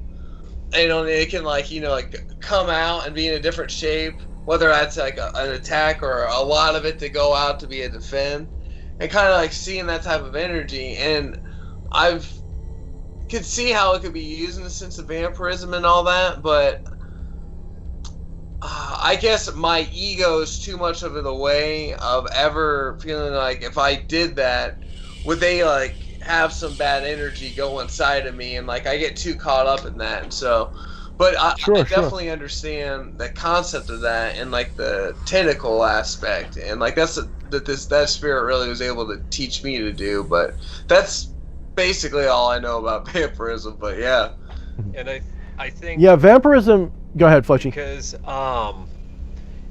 I really haven't gotten down and dirty with it like I think DH has. I use a very liberal definition of vampirism, but I think you're actually perfect to talk to with as being a performer, being on stage, because you're using that energy of the crowd. I feel like you do that a lot with anything creative, like even on this, we're feeding off the energy of love you people in chat and responding. People wonder why I'm always here every Thursday, no matter what. But yeah, you really feed off that, especially, and you also give that in return when you're trying to be a hype man, when you're trying to do whatever. You're really just trying to take control and channel all those energies. Oh, for sure. Honestly, I guess that's how I've always been as a person. I'd rather everyone, all the vibe, of awesome, just awesome, hype, here we go, okay, who cares about everything else? What's now, from this moment, I can maybe have a great expression of a great time, and have a new perspective. And so, that's usually why I feel like I get like that. But sometimes I'm like, well, if I'm not hype, oh no. That absolutely doesn't come across in your music whatsoever. Definitely not. I definitely can't tell that you're usually hype as fuck. No, sir. Hype with heavy 808. That's what it is. I know. Yeah, we love L's. We love L's. So L and Ace the Goblin. One of these days, I'm gonna I'm gonna have my own publishing house, and I want both of you guys as my musical side of that, and be here, just make music under the DH Thorne label. Would you mind? I'm just kidding. Dude, but yeah, no. That beat's really badass that you have. I would never do that to you. I would never. I say that jokingly because I would never do that to anybody. I want everybody who's a creator to be an entrepreneur and create your own fucking universe. I've kicked around the idea of starting a magical house, and I'm like, why would I do that except just to skim off the top for people who don't have the recognition I do? I don't know. I don't know if I would want to do that. Maybe I would, but I'd have to do it in a way that I felt like I was, maybe it's just weird of me. Maybe I'm too competitive, and and I don't want to be like everybody else who does it and just be a mooch off it. And that's how I see publishers, you know, like a lot of publishers, especially in today's age where you can just go to Amazon and be like, here, sell my shit, you know? Well, that's why I just feel like it's like, if I ever want to do stuff with people, I like to do 50-50 on the whole entire thing, because I'm just like, shit, like, I'm just trying to do it and have fun with it. At the end of the day, like, it's all... Yeah, don't say that, because 50-50 is like the low end of what people do if you join a house. It's actually, if I were to do it, it'd be like 20 or 30% tops, 20, 25. So many people do 50 or plus, you know, and to me, like, unless they're promoting you like crazy and doing all of that for you, I wouldn't pay it. Like, what's the point? Oh, you know, I meant like, well, I guess publishing at the end. If the person provided me a studio and the beat, then I'd be like, all right, I can do 50-50, like unlimited time. Yeah. But that's a lot, you know. That's definitely a lot. Yeah. But I am serious. So you do make that one beat was like really badass that you have, man. Like, thank you, man. Oh, yeah, Thank you. I have to go back and remaster that because it all bottoms out the fucking bass too much. It's like if you play it a regular speaker, you'll think like your speakers are fucked, but it's actually whatever that is when the wave maxes out. Yeah. So unfortunately, I lost all the files, so I have to completely redo it. Give me the file. I can handle that. I don't know if you could. I honestly don't know if you can. I'll give it to you. I will totally give it to you. I accept the challenge. Oh, I want to see. All right. I only have the MP3 though. Hopefully that'll still do a good enough justice for it. Try to do me a wave, but I could work with an MP3. I mean, I'd have to turn the MP3 into a wave. I don't have the original. Okay, no, that's bullshit. That's no. Yeah, that's like converting a 240p video into a 1080. It's I know. a huge ass file for no reason. I know. So that's what I mean. I lost my old computer is either dead or it's over there. I don't know what I did with it. I don't know where it went. It's never coming back. So if you give me an MP3 that you just converted to a wave, I will know and I will hurt you. No. So I'll send you the MP3 if you want to accept the challenge. That's all I'm going to say. I will. Really quick, we have super chats. I missed my opportunity earlier. Shaman actually sent us a sticker. Thank you, Shaman. And Patchwork now says 36 name is... Oh, he's talking about the Simon Necronomicon L. 36's name is Luga La. That's it. You said it right the first time. That's it. It took me. The gods of Tiamat, vanquished of her hordes, chained by Cthulhu to the abyss, fought Azathoth with skill, a great defender and a great attacker. His word is Agnabal. I actually didn't know that last part, so I just learned something new tonight. But yeah, you should hook up with Patchwork. His big thing is definitely the Lovecraft, not Lovecraft necessarily, but the Necronomicon for sure. So he would definitely be the guy. Like for me, that's a fascinating kind of magic. It's not to me.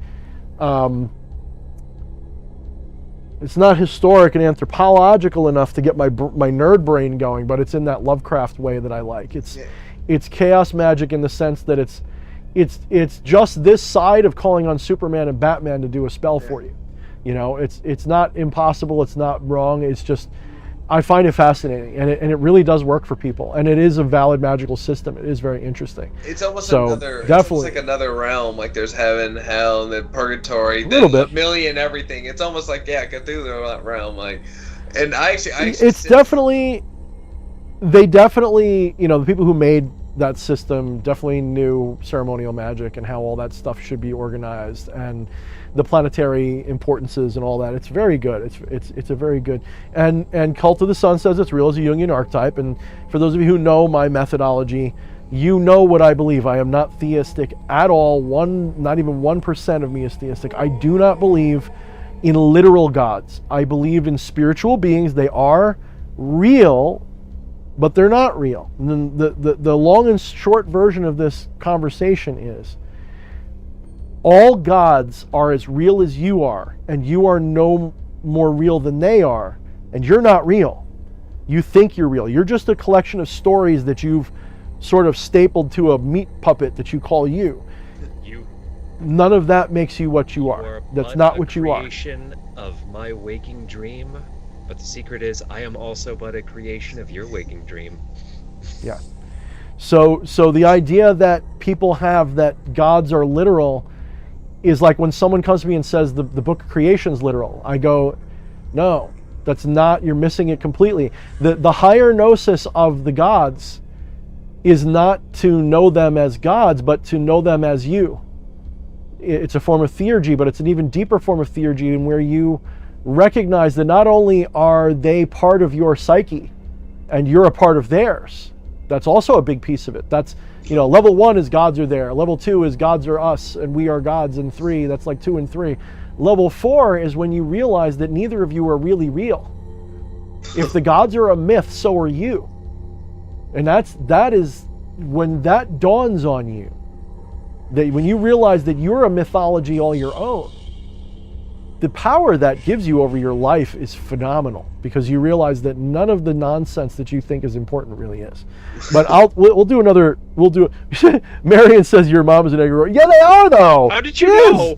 How did you know? You're not wrong. If that was an insult, that was the worst one. I know it's not an insult, but if that was, that would be like, yeah, I know.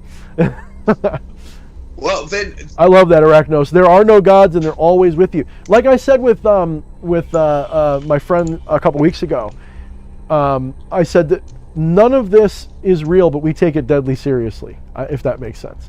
And it's a head trip to realize it's all bullshit, but we take it deadly seriously. But all right, so sorry. I was just gonna no, say, that's okay. Those things are divine. Go ahead. Those things, like when you see the synchronicity, and you see those things are divine coincidence. Yet knowing everything, is just that's a whole entire paradox. And is that's exactly the line you want to be in, where it's like you're living a paradox because all is and yet all is not, all at once. Yes, you need to collapse the subjective objective delusion between what you think is and what is, and your subjective version, your object. You need to collapse this all as one. Most people hear what I'm saying. If you're a theistic person, you're hearing what I'm saying, you're fucking downvoting the video going, I know Satan is real, I talk to him. I'm going to tell you, I'm not denying your experience of talking to something. I am denying the validity of the mythology that you're ascribing to. That is to say, if you believe Satan is a fallen angel, or the true God, that Yahweh is actually the false God that took over, if you have like this huge mythology and you believe this as a dogma, I'm not telling you you're wrong, because that's not where I want to put my energy. But I'm telling you that's not what I found at all. What I have found is that these archetypal beings are real in the same way you're real, which means you're not. It means neither of you are real, but you're both living stories. You're both living stories. When you were born, you were told you were born. You never experienced that birth, as far as you know. When you went through your life and you're experiencing things, you're experiencing things through a lens of this body and through the stories that are being told by you and your family about yourself. You're a collection of stories that is maturing and changing over time. And those stories are associated with this experience you keep having. But none of those stories mean diddly squat for who you are right now, except as a reflection. Mm-hmm. It's like saying, D.H. Thorne is this way because when he was 4 years old, he was trapped in a closet for a couple of hours and he learned to make friends with the dark. That's not why I'm like this. That's an excuse. That's a story. It doesn't mean anything. That's not fundamentally true. And some people are going to say, well, I know I'm real because I have a body. I'm going to say, you don't have a body. There's a body that you're focused on your attention on. And you're going to say, well, these gods don't have bodies, therefore I'm more real. And I'm going to say, well, they actually do. They have your body. You they're non-local, whereas you're focused on this little blob. But they're all the blobs. Anybody who thinks about that God is now a part of their body. Just like all the cells in your body have their own unique life. And if you were to go down to them with a microphone and say, are you real? Well, in little cell brain, however they think, which is going to be more like chemical talk, it's going to be, yeah, I'm real. I'm totally real. You're not. The person asking up there, you're just a thought in my head. That's all you are. You're not real. Just like someone living in a city in the ancient times really treated that city as if it was a god in some level. They named their cities after gods for a reason, and vice versa. It really was like the egregore of a god was their city. But it was more than that. It was a very intimate relationship, you know. So this idea that gods are real in the theistic sense, I believe, is wrong. In the sense that someone said a moment ago, I forget who it was, I just saw it, about them being Jungian. Cult of the Sun says the Jungian archetypes. Let's not say Jungian archetypes as a degrading term, though. Let us remember that Jungian archetype, to the uninitiated, sounds like an inferior idea. It makes a god sound like an idea. And people who are uninitiated don't realize that that's what you are also.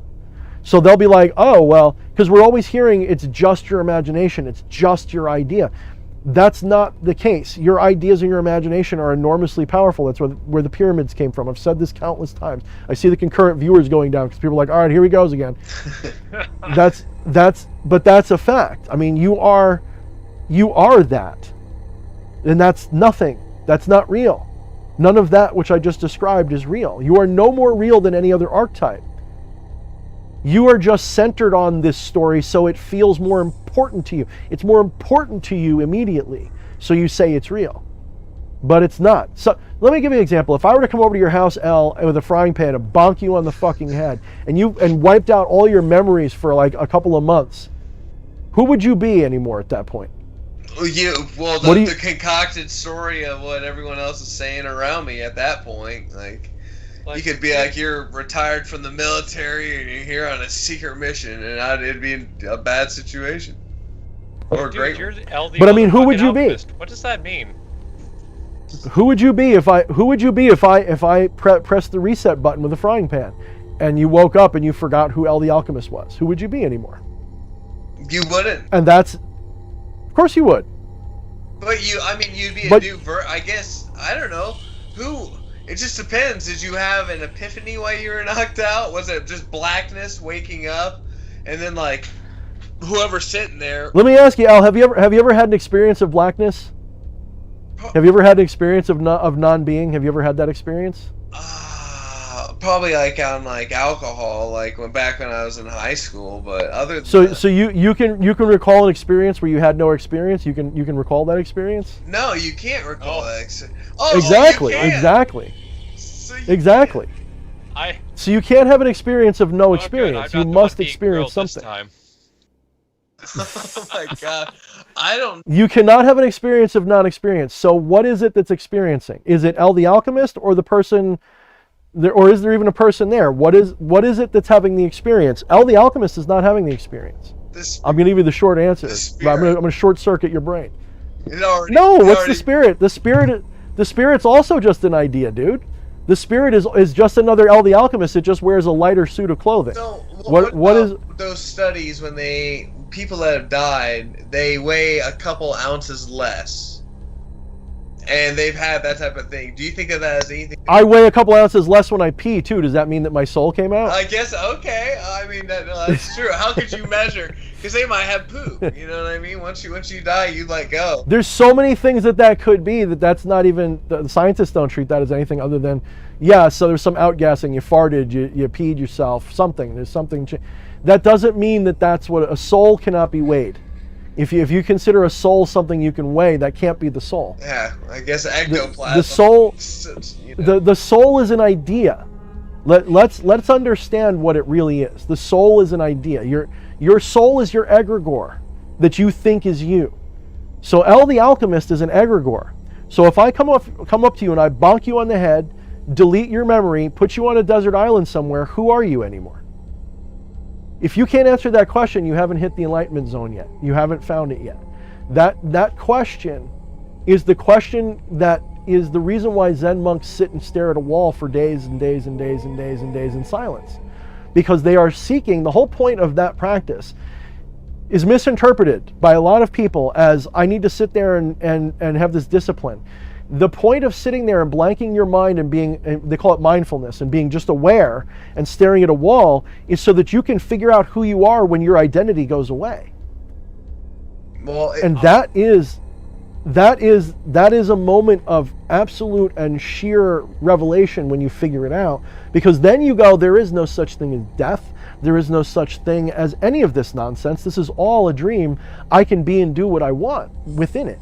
So, or I can just be at peace and accept. So it's the feeling of being, the only feeling I've ever had of just that eternalness is, you know, once you like when I did, like I said, like when I did the warm mushrooms, any of those times, or then like after you've had that experience in your natural state, you can always come back to feeling that experience, the connectivity, and it's like everything is connected and all aligned. So it's like, who's experiencing this connectivity, Al? Who's experiencing? Maybe that? The guy is plugged into the machine, dude. The guy who's that? Hold on. Who's experiencing that guy that's plugged into the Matrix then? Where does this Russian nesting doll end? So who is the top of it? Are we all just one energy ball that has a billion tentacles, and then that's what's going on? Who's experiencing that energy ball? Who's experiencing the energy ball? You know, you said a thing about you haven't reached that point of spiritual enlightenment. I like to wrap this all up into the fool's journey in the major arcana of the. It's totally not just because I've been fucking eyelashes deep in the fucking tarot recently, but just, you know, people think that it ends with the world, you know, the 21st card. It doesn't. It's grand. As soon as you hit the fucking world, you just come right back around to the fool. It didn't mean the world didn't happen. It just means you start that process all over again. Who's experiencing the fool? Who's experiencing the world? Who's experiencing El the Alchemist and Flesh Priest and D.H. Thorne? Who is that? I'll tell you who. Better. Okay, better. A little too on purpose. A little too on the nose, but better. Oh, better. You haven't reached my spiritual level of enlightenment of the fool. Ah, yeah. Dang. Well, that's also kind of compare. Like, oh, go out tomorrow, Fleshy. While you're bored, go out and compare the major arcana with the cycle of samsara, and tell me if the real one, the one where they have the imagery of the monkey and the demons and all that stuff. You go compare it. You're going to find an interesting comparison going on there too. But so El, I mean, I know we're going to be talking about vampirism, but we're really talking non-dualism here. Who is the one experiencing you? Who is that? El, I'm gonna give you a second, and I'm gonna read a comment really quick. Coda says, "Damn, Thorne, that's a prime example of tearing into somebody. Somebody's hungry." I'm doing it nicely. I love El. I wouldn't hurt El ever. No, honestly, I mean, maybe if he like fucked me up. Get it deep. No, honestly, it's better to get it deep and make a learning experience rather than splish splosh. No, for sure. Because sure. Iron does sharpen. So El, let me. I'm challenging you. Next time you're on here, I want an answer. Who is it that is experiencing El? You know what? I accept the challenge. I don't know how I'm gonna figure it out, but I'm gonna shut up. Figure it out start by shutting up. That's it. I don't mean that rudely. I mean that in the sweetest way. Like, not like you talk too much, but start by shutting up. Shut off all of those thoughts, and just experience. Who is it that's having that experience? Find that person, that thing, that entity. Go find your mind. Go find that, and then get back to me. We may not talk for a while. All right. So let's get back to, and I don't mean that as an insult. That is not the energy. This is like telling someone to go, like, you know damn well what the answer is, and that you just put them on a fool's errand for the next 20 years. That's what that is. So have fun finding it. 20 card. Fleshy, you just glitched. Got it easy with the audio channel, fucking remastering an MP3. Oh, okay, there we go. He's back a little bit. You glitched a little bit, Fleshy. You're still doing it, but it's not. No. Well, I need to take a quick step away anyway, so I'll be right back. I can glitch out as much as I want. Oh, word. Okay. So now I can bring up vampirism, man. How does one become interested in vampirism as a non-dualist who sees a lot of this as just petty games? How does one put any kind of meaning into this subject, especially when they're somewhat rational and they think that many of the things we talk about in magic are psychosomatic and that there's rationality to what we're talking about? How do we talk about this? So the first thing I want to say about vampirism, and I'm basically going to be giving you the synopsis of the book for free, but I do encourage you to buy it and read it. It's been out for almost a year now, or a little over, I forget. And it's very in-depth. It's not the longest book I've written. It's the first of my shorter books, which you can see very clearly here. It's on the thinner side, but it's pretty cram-packed with stuff. So anyway, so what is it about vampirism? What are we talking about? The first thing I want to get off my chest about it is, as usual, 90% of what you see, if not most, if not all of it, is some kind of cultural metaphor. That is to say, people speak about vampirism in this knowing, absolutist kind of way. That vampirism is this and nothing else. Vampirism is this thing that is tangible and has this very strict set of rules, because most of the mythology is all about rules. There's not a single vampire movie that came out that didn't have rules about how you kill them and how they can live forever and all. So vampires are very attached to rules, of course. But the thing about vampirism and vampires in general is that what we are, especially in the occult community, if you go and you buy like Father Sebastian's book, or I think it was Michael Ford worked on it. If you go to any one of these circles and you look in there, not that what they're doing is invalid, but it is not what I consider a rational approach to it. It's very much a pop culture approach, which is rational in and of itself. I'm not, when I say what I said, it's not a diminutive comment. I'm not saying like Michael Ford is wrong. I'm not saying that. That's not what I'm saying. What I'm saying though is that if we're trying to understand what it is, what it really means, what vampirism really means, we've got to take the cultural position, the cultural pop culture perspective, respect it, put it on the side a little bit, and then sort of like taking an engine and taking it apart and finding out what each piece does, we've got to take that pop culture thing and we've got to say, why do we say this? And then why do we somehow extrapolate that to be vampirism? It's not true. Okay, it's really not true. There is no physical condition. I know someone's going to chime in and say, I know it is because I have it. I'm not trying to invalidate your life experience. Hi, L part 2. I'm not trying to invalidate your life experience by saying what I'm saying. If you feel a strong need to drink blood or you're going to die, my only statement that is adversarial to you is call me in 20 or 30 or 40 years when you've got a life, a kid, a wife, and a family and all this other stuff. And I'm going to see if you're still drinking blood with any kind of regularity, if you're still addicted to it. I'm going to tell you that the number of vampires I've run into who fit these stereotypes of what vampires should be that are over 40 is about as close to zero as you can get without hitting it. It's I haven't met many, and the ones that I have, you catch them in private and they're not. Okay, and you catch them in their daily life, they're not. They don't go around drinking blood from anybody.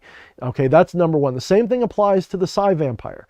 Now, does this mean that vampirism cures itself? Does this mean it's not real? Does this mean it's made up? No, it's that we have a faulty impression of what vampirism actually is. We think that vampirism is what the pop culture perspective says it is, that it is a condition, that is an illness, it is a curse, it is somehow negative, it is somehow beautiful and powerful, it is all of these things that are in the pop culture mind of it. But that's a relatively recent thing. It's only appeared in our collective conscious that way in my lifetime. If you go back before my lifetime, early 70s, you'd be hard-pressed to find a good guy vampire, let alone a vampire you'd want to be like. Okay, vampires were not sexy and cool. The further back you go, the more they become like a zombie with fangs. They're less and less of something you'd want to be anything like. And someone's going to say, oh, well, that's just wraithism of a spiritual thought. It's being mean to it. No. Nobody thought differently. Nobody was sitting there going, I'm a vampire, please treat me nicely. Nobody did that. Nobody. The whole idea of associating vampirism with anything that humans do is a recent phenomenon. It is like the shadow people. They've always been there, so vampirism has always been there. But the things we see that we call shadow people, the things that we see that we call vampires, is a recent incarnation of something that's much older. That something is something that we can get to the bottom of. We can spiritually understand it if we have the bravery to take the trappings of the mythology and say that it's not the same thing as the pop culture. Now, I have been writing in the pop culture version of this since the 90s easily. I've practiced it since the 90s easily. I've been on the other side of this conversation saying, no, it's totally real because I need to do this or I feel sick or anything like that. And here I am 40 telling you that that's not the case. But I still totally see vampirism as a thing that happens. It is a real phenomenon. But we have to be more careful about our... So what I'm basically getting at, to summarize, to make it simpler for you, I went all around this mountain. Let me just tell you, what I'm dancing around is the word superstition. The modern vampire idea is a collection of superstitions, which at their core we can find a valid a valid spiritual phenomenon. But if we adhere to the superstitions, we're missing the boat entirely.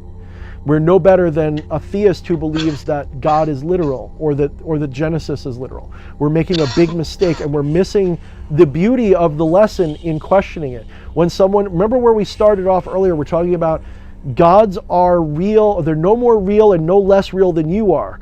And by the way, you're not real as you think you are. That is the point of the conversation. It's not to prove that gods are real, it is to really make you question yourself. The same thing applies here with vampirism. So let's talk a little bit about it more, the specifics of it. What is vampirism? Hey, this really sucks. But I have to head off right now. But I appreciate Don't worry about it, Al. man. We appreciate you, brother. So Thank you for being here, brother. Thank you, guys. Yeah, See everyone. Fuck yeah, man. Come back soon, man. Come back soon. He must have been offended. He's a real vampire, and he's like, nah, I gotta go drink blood. Motherfucker's lying about me. No, I'm kidding. He'd be laughing his ass off if he was still here. No, Thank you, Al. That guy, knowing his fucking schedule, I feel bad about bitching about how much I have to work.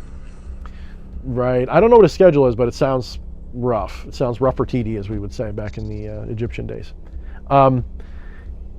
So, what is vampirism then?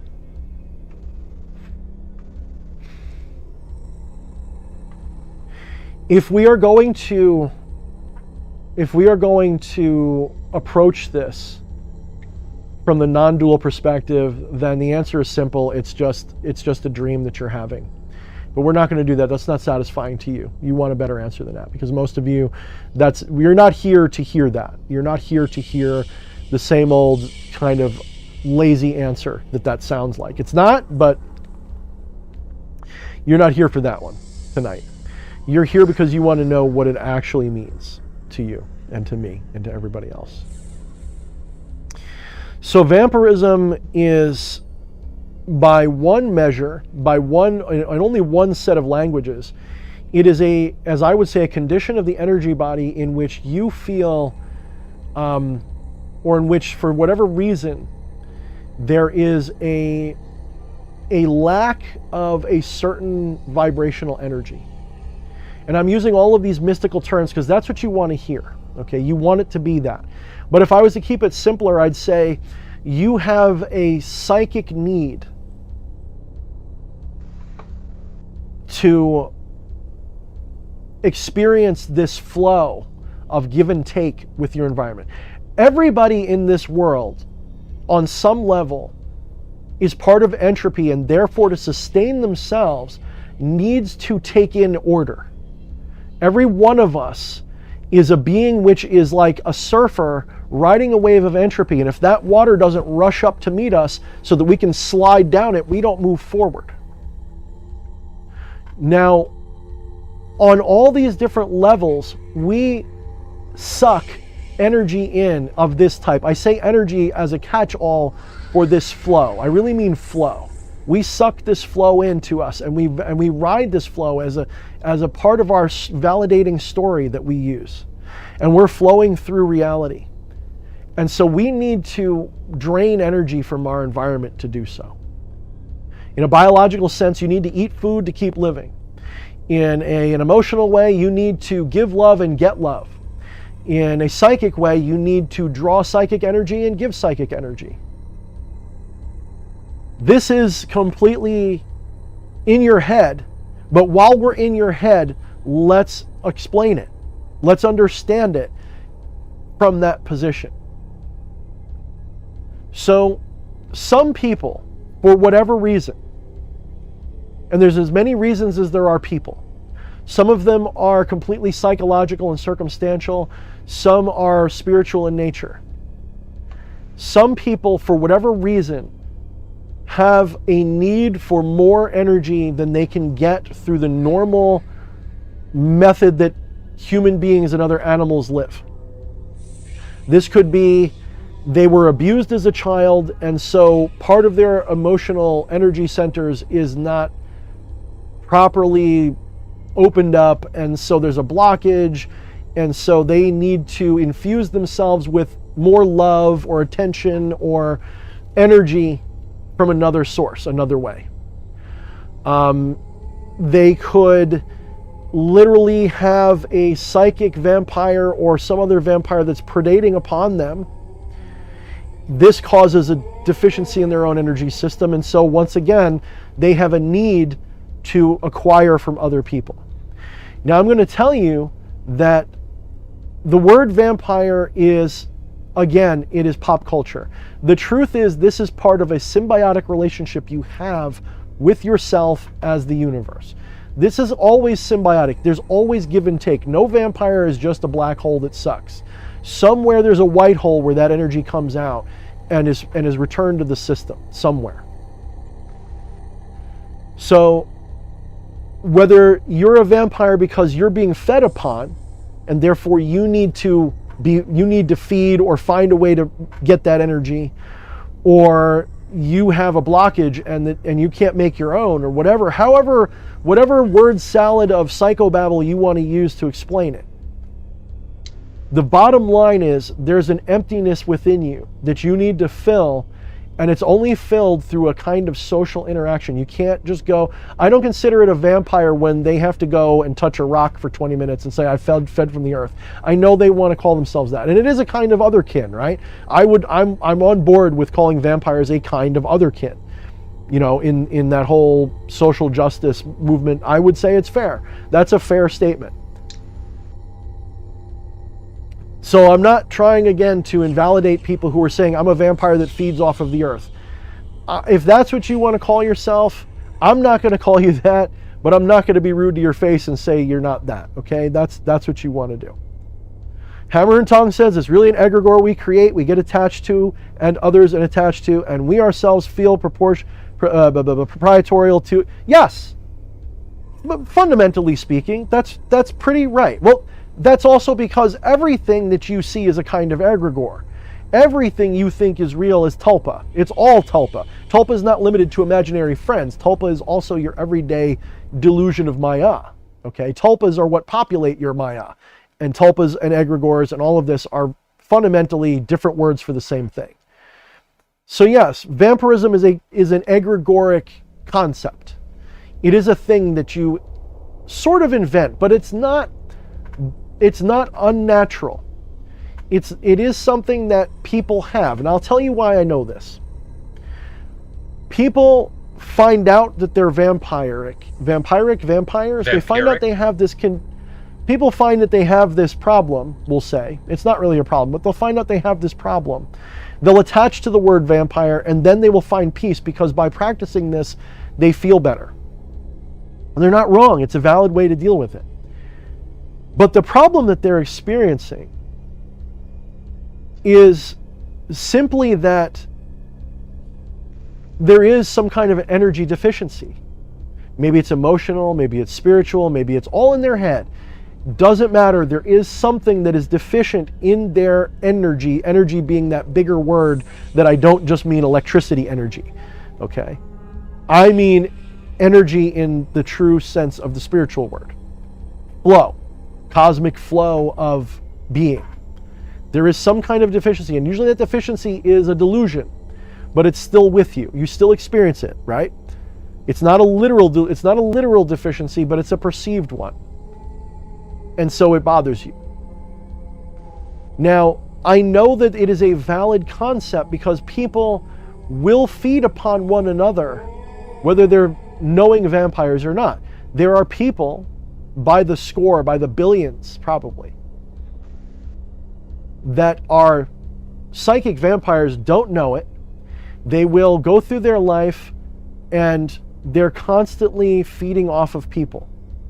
Now, that alone is not the litmus test for a vampire, because we feed upon each other as a matter of life, period. Flesh Priest is feeding upon me right now. He's entertained by this experience. Sometimes I actually pay him real money occasionally, and he enjoys this, and he gets to feel powerful for being here, or whatever. He learns that he's feeding off of this situation. So what makes it a vampire when you're feeding? Does that mean that anything that feeds is a vampire? Because if so, Flesh Priest is my vampire right now, and therefore the person who feeds off the earth is a vampire, and we're all vampires. Well, no, we can't say that.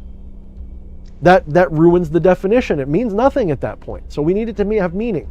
So what does being a vampire mean then? In a way, it's a meaningless term, in a way. But generally, being a vampire is kind of like being a parasite. It means that you are taking without any kind of reciprocity. And that is harder to really argue for everyone who calls himself a vampire. This is one of the reasons why I don't go out and say D.H. Thorne is a vampire. I say I practice vampiric arts. Because I am no longer in a situation where I am a drain on people. I no longer am a parasite. I reciprocate in some way. So it has become a symbiotic relationship whereby someone has the energy that I need, and so I give something in return every time. The reason I do that is not because I'm moral and so wonderful. It's because the flow of that energy is that much better.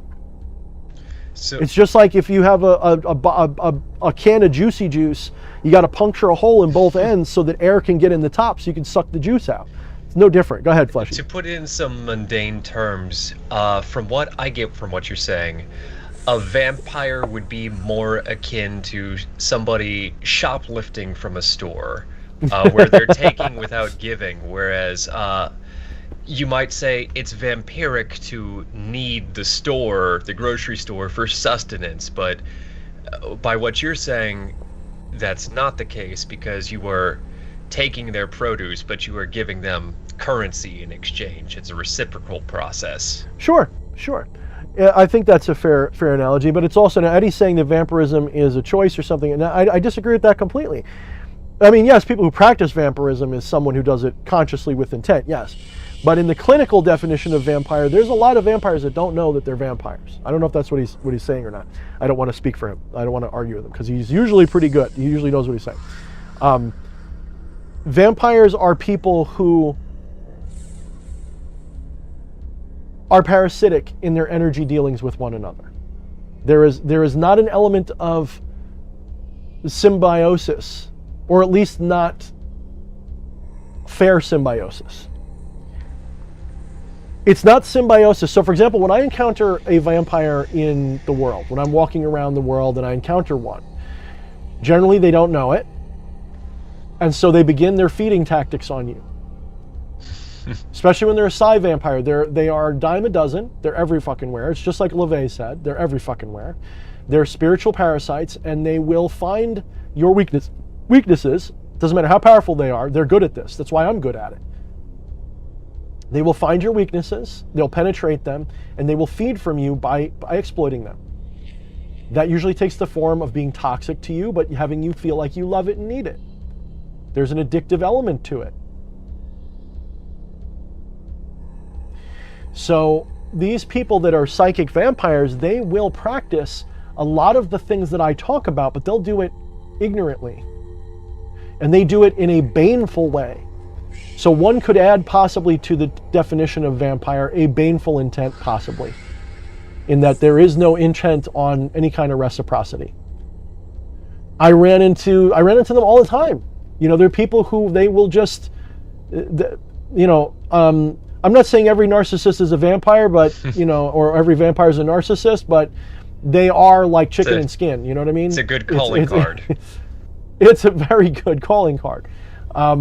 There's a lot of vampires that aren't narcissistic, but yes, it's a very common trend with them. Very common, because the most effective psi-vampire, or at least latent psi-vampire techniques, are narcissistic in nature.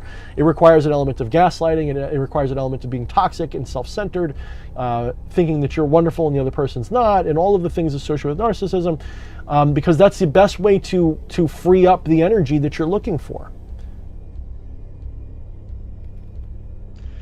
So I've changed over the years from I like to cause the drama and the pain and feed off of that as the savior, usually as the savior, to just I've put myself out there as a guide and a mystic, and people come to me with their problems.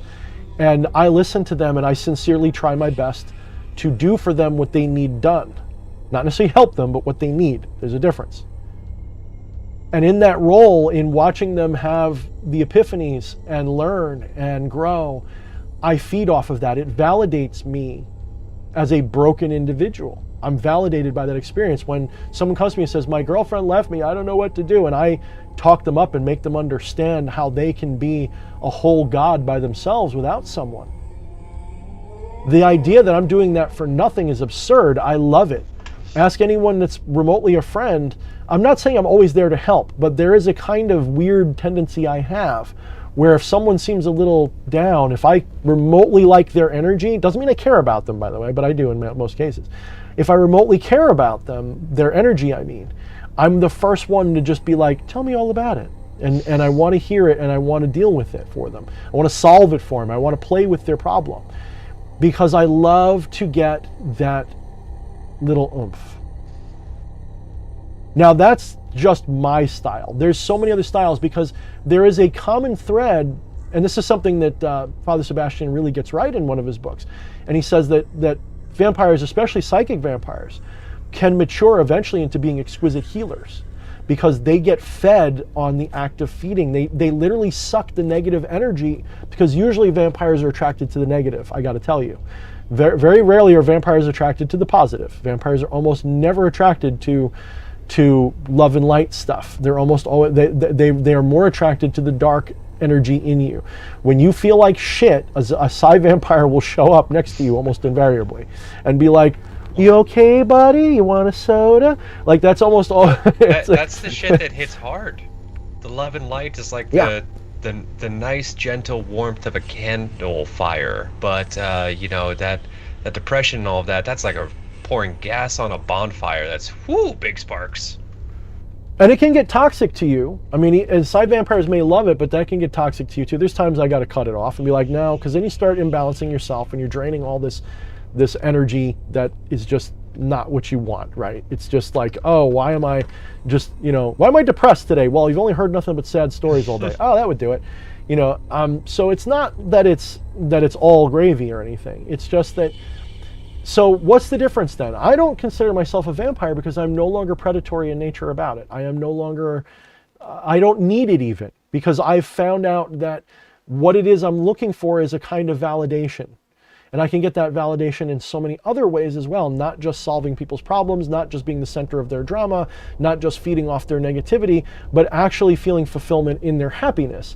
And so now I've like gone the other way, where I like to give things, I like to be generous, I like to be that rock that people can see, and I get validated that energy that way. I've found, so in a way I've kind of healed my problem. I've found out how to, so how much of this is psychological, how much of this is spiritual? And again, I would argue that it's almost always the same thing. They're almost always like, psychological and spiritual are two sides of the same coin. When one happens to one, it happens to the other. They always reflect each other almost perfectly.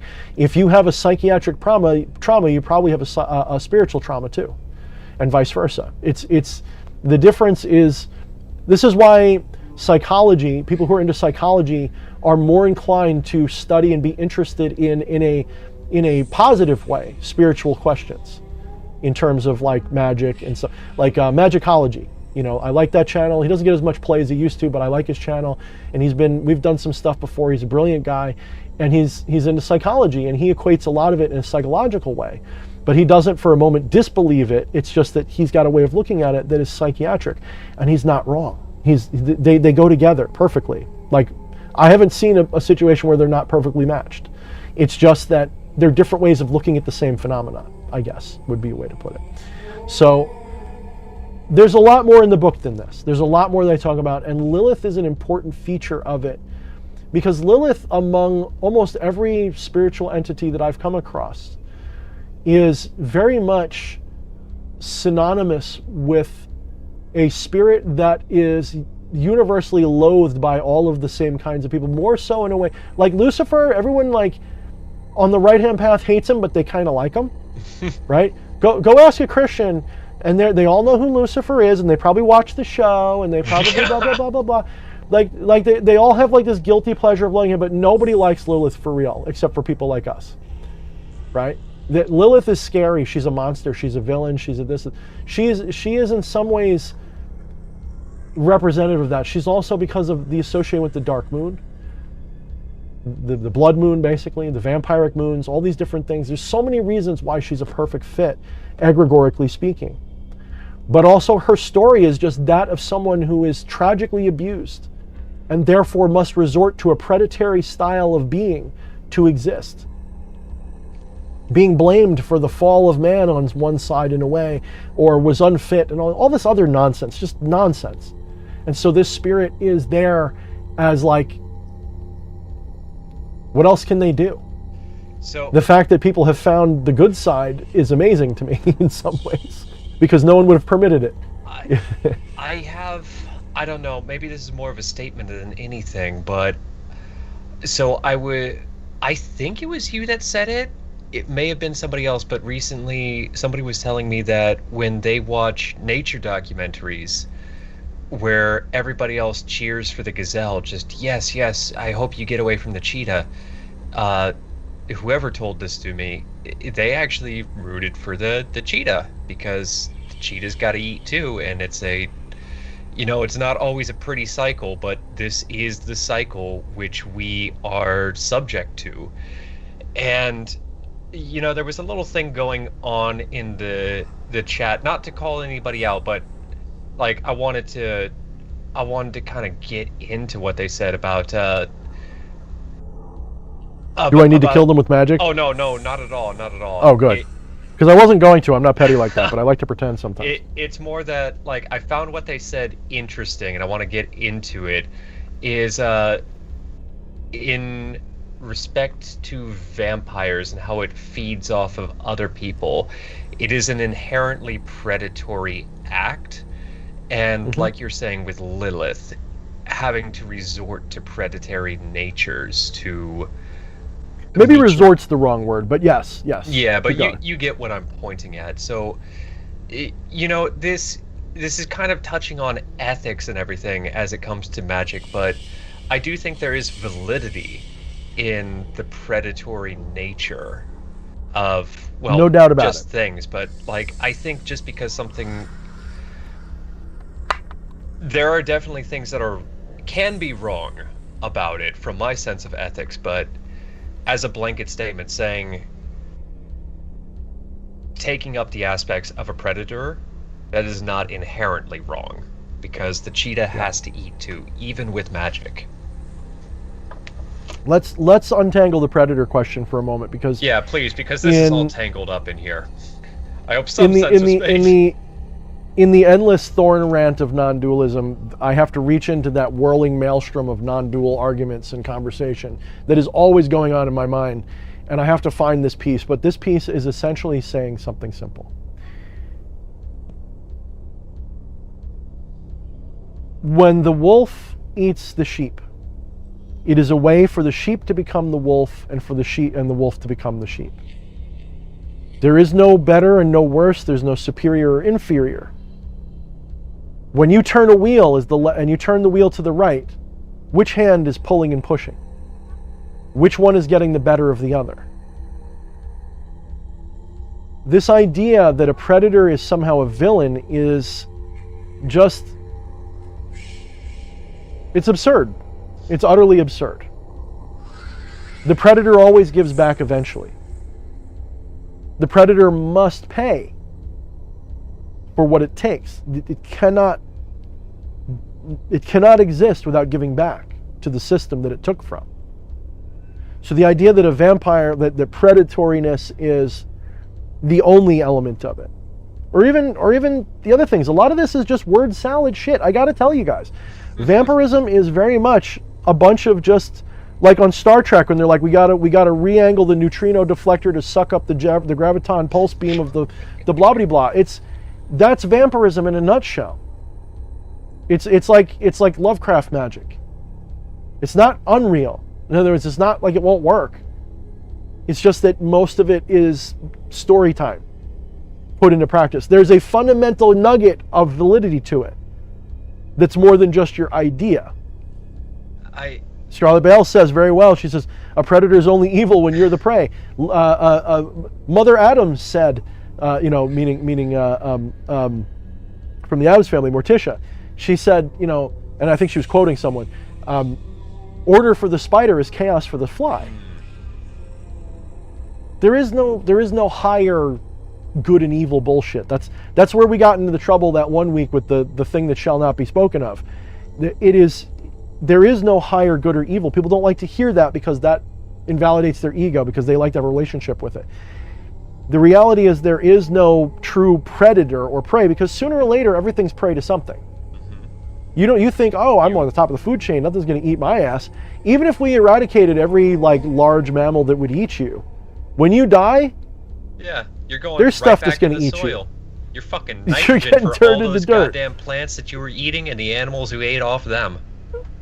And all of that, the bacteria in your gut are going to start eating you. They're eating you right now. There's stuff eating you right now, right? You're not even dead yet. So stop. Slow your ego roll of morality a moment, and recognize then. So even when we say that vampirism is a predatory act, even then we're not making a value judgment on it, and we are not saying that that's its definition either. So again, vampirism is a modern usage applied to something that always meant something. And I know I'm talking in some circles here. You got to get the book to understand what I'm getting. Because I can't just be like, the whole book says. Can't do that. Yeah, But if you go back in time, what is the thing that is the same from ancient antiquity Earth to today that could be overlaid on top of the word or vampire could apply to? What is it that would apply? Is it blood drinking? No, that's absurd. I don't think that's accurate in the slightest. That doesn't make you a vampire just because you might occasionally drink blood or always drink blood. That's not what a vampire is. Okay. Even if you say, oh, well, that's how they get their sustenance. Well, there's no human that does that. I've looked. I've been to the city. I've gone to the clubs. Oh, the masquerade, they're hiding. You're living in a fantasy world, my friend. I'm sorry you are. I challenge those people. If they show up and go, see, we're real, just like the people who say that they can levitate things around the room with their mind, I am openly saying, if you can do so, I kindly and respectfully challenge you to prove it to me. And if you do want to prove I'll make it to worth me, your while somehow. Please, gangrels get top priority, but I will also accept Toreador. I'm going Zymesi personally, so give me Zymesi. Damn. I want Fleshcraft. I feel like with my name, I should get the Zymesi, but, you should. Flesh Priest and all, but, man, gangrel life. Not gonna lie, it is appealing, but I know, give me Zymesi. I want to, when the stars burn out, I want to have just like a spaceship made of my own flesh that I'm fucking flying around and just absorbing living things, and just, I want to be some nightmarish Lovecraftian thing. But yeah, for real. I really feel like with vampirism, it's something that is, like we're saying, it's a little bit of a head game in that I feel like it's an exaggeration, or I feel like I'm. You're right, though. You're right so far. No, I may not be wrong. It's an exaggeration of a natural I'm phenomenon. approaching it the wrong way. I feel like, keeping with that store analogy of, if you need to get to the store, you may be able to just walk. However, an easier vehicle, literally in this case, to reach that store is to jump into your SUV, jump into your car to get there, where even if you don't need the context or the archetype of a vampiric mindset to achieve that goal, to achieve that balance, it is still a incredibly useful archetype. It's a useful fucking vehicle that you can use to get that. Masterclass achieved. Very good. That's why I wrote the book. So I was very careful when I wrote this book because I didn't want to get too muddied up in what I see in all the other stories of vampirism. You have to understand, I was there in the late 90s when it was becoming big on the internet, and I contributed a lot to that community, sort of like I'm doing now, but more anonymously. And I contributed to that community almost as much as I've been doing to this one. And I had a website. I had thousands of visitors, and I helped propagate and perfect and talk about the theories of what it was and what we were doing with everybody. And my input definitely made it was either my input as agreement and whatever with what was being said or improving the argument, and it was definitely part of it out there. I was part of that process in the early 90s, or excuse me, the late 90s, excuse me. When the internet started becoming a household thing, I was there on the BBSs, on the websites, on the chat boards, on the forums. My little handles, I was there. Sanguinarius.org was one of my homes. Lynxcat was another one. There were so many places I used to go. For those of you who are as old as I am and know what I'm talking about, you know those are the meccas that you made go the to. joke. I didn't have to. Yes. So I'm not saying I am like the authority. I'm just saying I was there when the authorities were making this stuff into practice, and I had a place in the conversation, and I know what was being said, and I know why. I was one of the occultists talking about it. And I've seen what it's turned into. And the only thing that I can actually say about it is that most of what is said about it is egregoric, archetypal, whatever. It's 90% pop culture, but it's applied magically, and it works. It's a lot of the limitations and problems are in your head. The idea that you need to feed or you get sick and die is something you adopt as a motivator, as part of the conversation for you. Because before you figured that out, did you drop dead when you didn't feed? No. And again, being an older guy, if I go back to these people who some of them would have fought me, they would have said, I want to fight you physically. I will stab you because you're saying I'm not a vampire. I'm not kidding. That's how seriously fanatical people took this. They would fight you. They'd be like, my clan's going to fight. It wasn't even LARPing. You could say they're LARPing. No, they were like in a gang, and they believed the fucking Vampire the Masquerade wasn't just it was actually the way that the Masquerade people could communicate with their chosen people. Dude, there's psychos out there, and they totally believe it.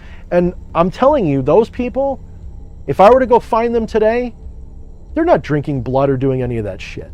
They're fucking texting Greg from accounting. They're texting Greg from accounting. Exactly. It's a phase in their life to be a living vampire. It's a phase. Just like this is probably a phase for me now even.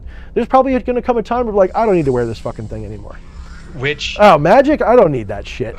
That's just bullshit. As hopefully I was pointing to with the whole vehicle comparison is I approach, as is probably pretty obvious, I approach a lot of things with that chaos magic-y perspective of, pick it up, use it, absorb yourself in it, and then if you decide you don't want it, if you decide it's not serving you anymore, drop it. You could do it with this as well. I think from my perspective, wear this mask. I mean, it's totally true. That's exactly right, because it serves people for a while. It served me. It absolutely served me. There's no question. It was a big part of how I coped with my problems, just like working with magic and shadow people in the end of the world and all that stuff. It was all some people, they go to therapists and play video games and whatever, jump out of airplanes. I did magic and drank blood and shit. That was like how I did it. Like, it's like everyone's got their coping mechanism. That was mine. Now, the thing is, I just spent the last however long implying that it's bullshit. But hopefully you know me better than to think that that's where I leave the ball laying. I've already said it, sort of, but I want to make it very clear. It's bullshit, but it works. All of this is bullshit, but it works. It's Yes. just as much bullshit as everything else we're talking about. Yes. And it does work. Now, someone had said, I don't know if it was L, or somebody was saying, or somebody said recently to me, if I drain somebody, could I hurt them, and blah, blah, blah, blah. That's like any baneful magic. Your spell may work completely and not hurt them at all. You may do a vampiric feeding on someone aggressively to the point where you're hoping to cause them harm, and you're going to feel like you're getting all this energy, and they just don't go down. Why aren't they going down? Well, it's not that simple, because it doesn't work that way. You're expecting something that isn't totally true. But from personal experience, I can say that when I actively engaged in feeding on someone, over time, there is an effect. It's kind of inevitable, because most of the time when you're feeding from someone negatively, I don't mean that nice way that I talked about earlier. I mean, if I'm using predatory techniques to feed off someone, they're going to show signs, because it's not just visualization I'm doing to them. It's not, there is something happening in the mundane world.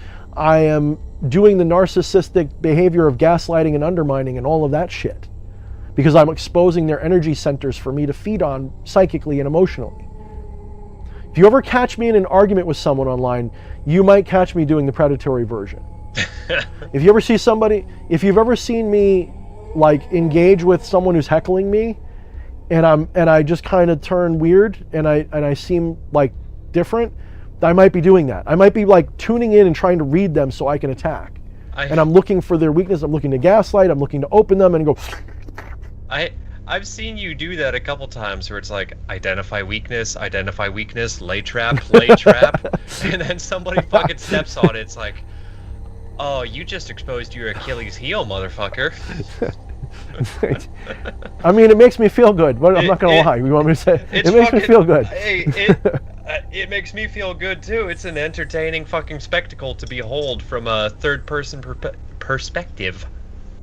And I face tank the whole time. I don't care what you say. I'm like, call me fat, whatever you want. That's great. Give me more. Give me more. Maybe that's a Bruja thing. I don't know. Yeah, but, that's a Bruja thing. It's like my ego, take it, motherfucker.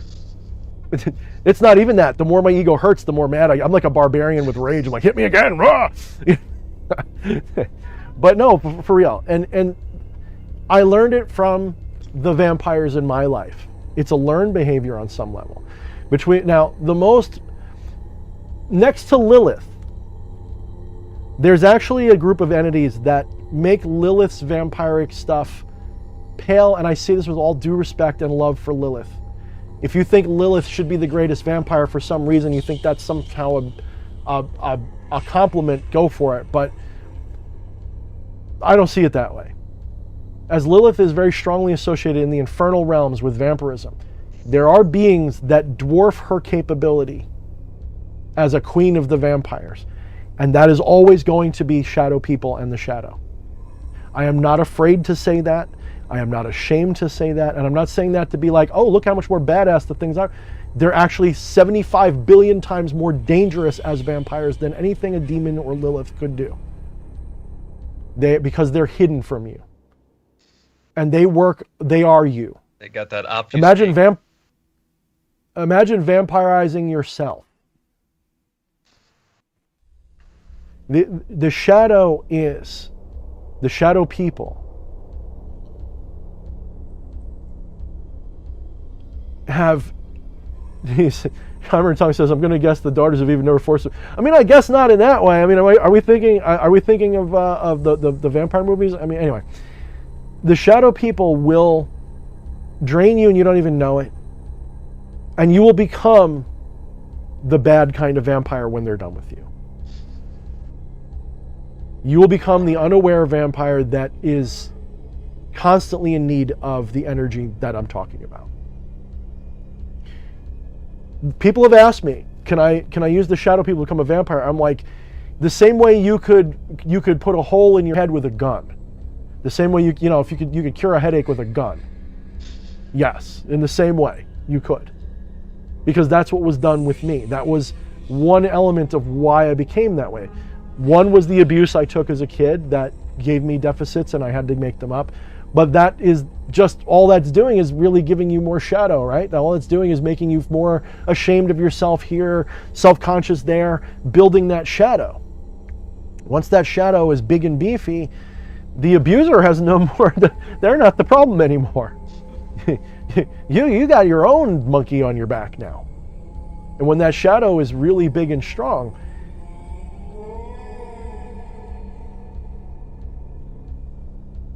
you're going to try to fight it, and it's just going to get more hungry.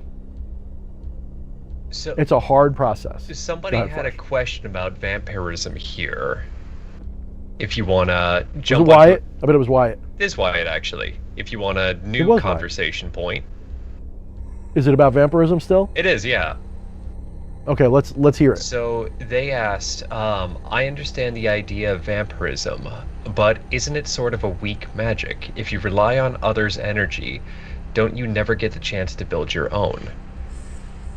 That's only if you're seeing it as separation again. That's only if you understand. Look, everything you're doing is like that.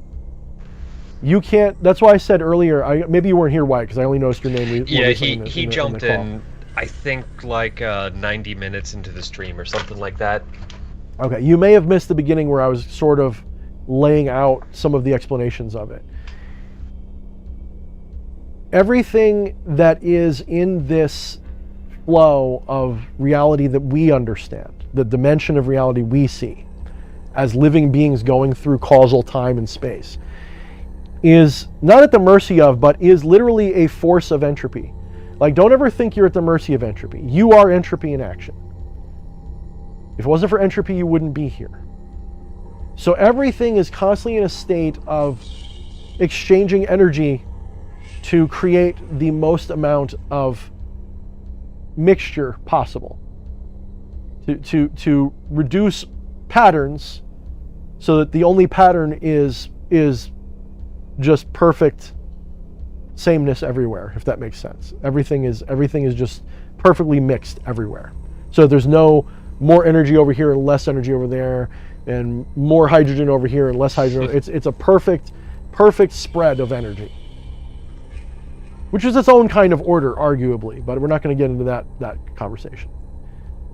So you're riding this wave of entropy. You are a mote of, you're a rare eddy in a river of entropy. When I say eddy, I don't mean Eddie Romanoff. Yeah, I was about you're to say. You're a rare eddy. We should do that, dude. From now, dude, for real. We should like the rare Pepes. We should have rare Eddies now. We should have Eddie have different pictures of himself, and do different, and like just do a rare Eddie collection. I would love that. Eddie, make it happen. I have spoken. Face. Yes, do it. I want angry Eddie. I want all these. I want rare Eddies around different holidays. The whole works. All right. You are a rare eddy in the ginormous current of river of life. Not even life, river of entropy. You're an eddy. And what's an eddy? An eddy is like a little whirlpool where the water will seem to go against its own flow. All the water is going that way, but this water turns into a spiral here. And so for a little while, the water is actually going against itself. And it's still it's still happening.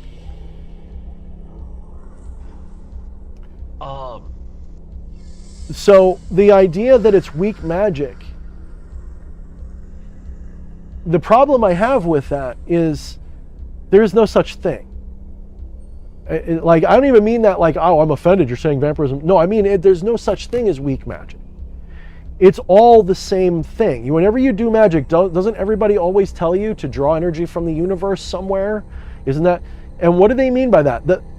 I always talk about things in this level 1, level 2 understanding thing.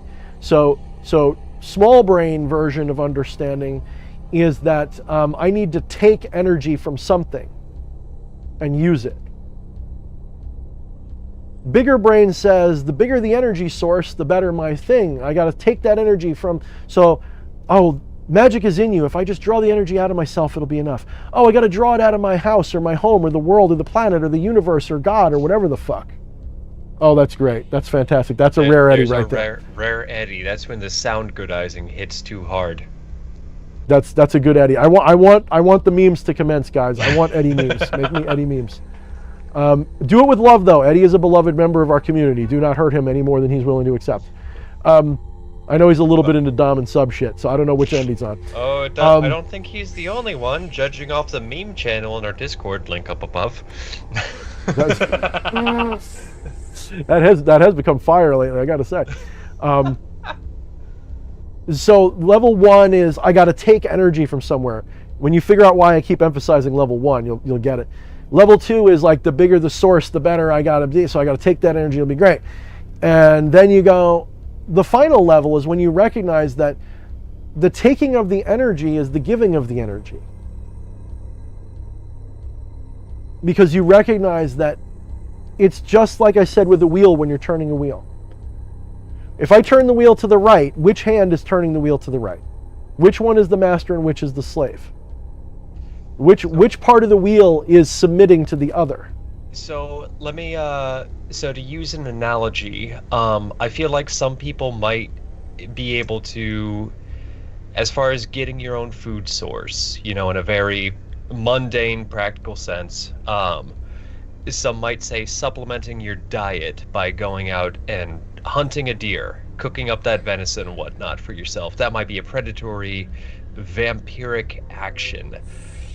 But arguably, too, so would growing an herb garden.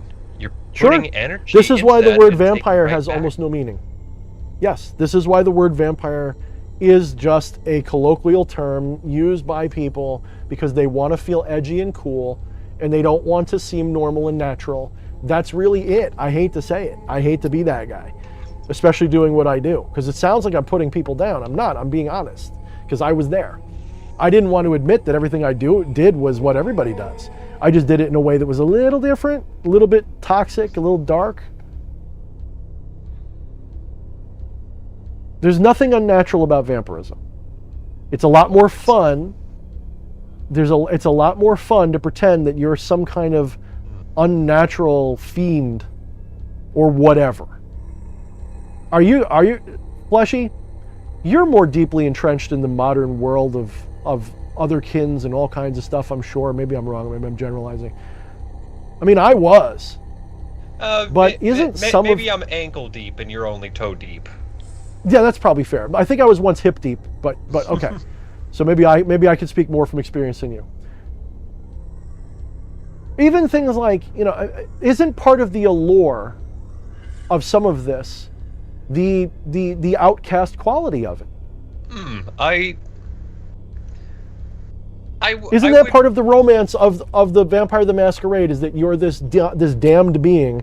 It's not that you're just powerful and beautiful, you're also damned, and that's a big piece. Why don't you just play an angel then? Let me ask you that. I would say, from my perspective, absolutely. I think the people who won't admit to it are hiding that shadow from themselves. Yeah. But no, absolutely. I think the outsider wallflower quality is definitely a huge aspect of it. Not to talk down at that at all. There's nothing wrong with it. Yeah. But no, I'm not talking down to it. No. It's just that it is kind of like when someone is in the closet and it's like, why don't you just come out and say what you really mean?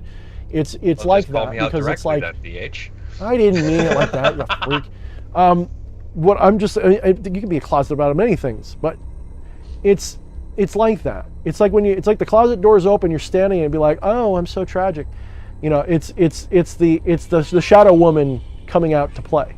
Read Shadownomicon, you know what I mean?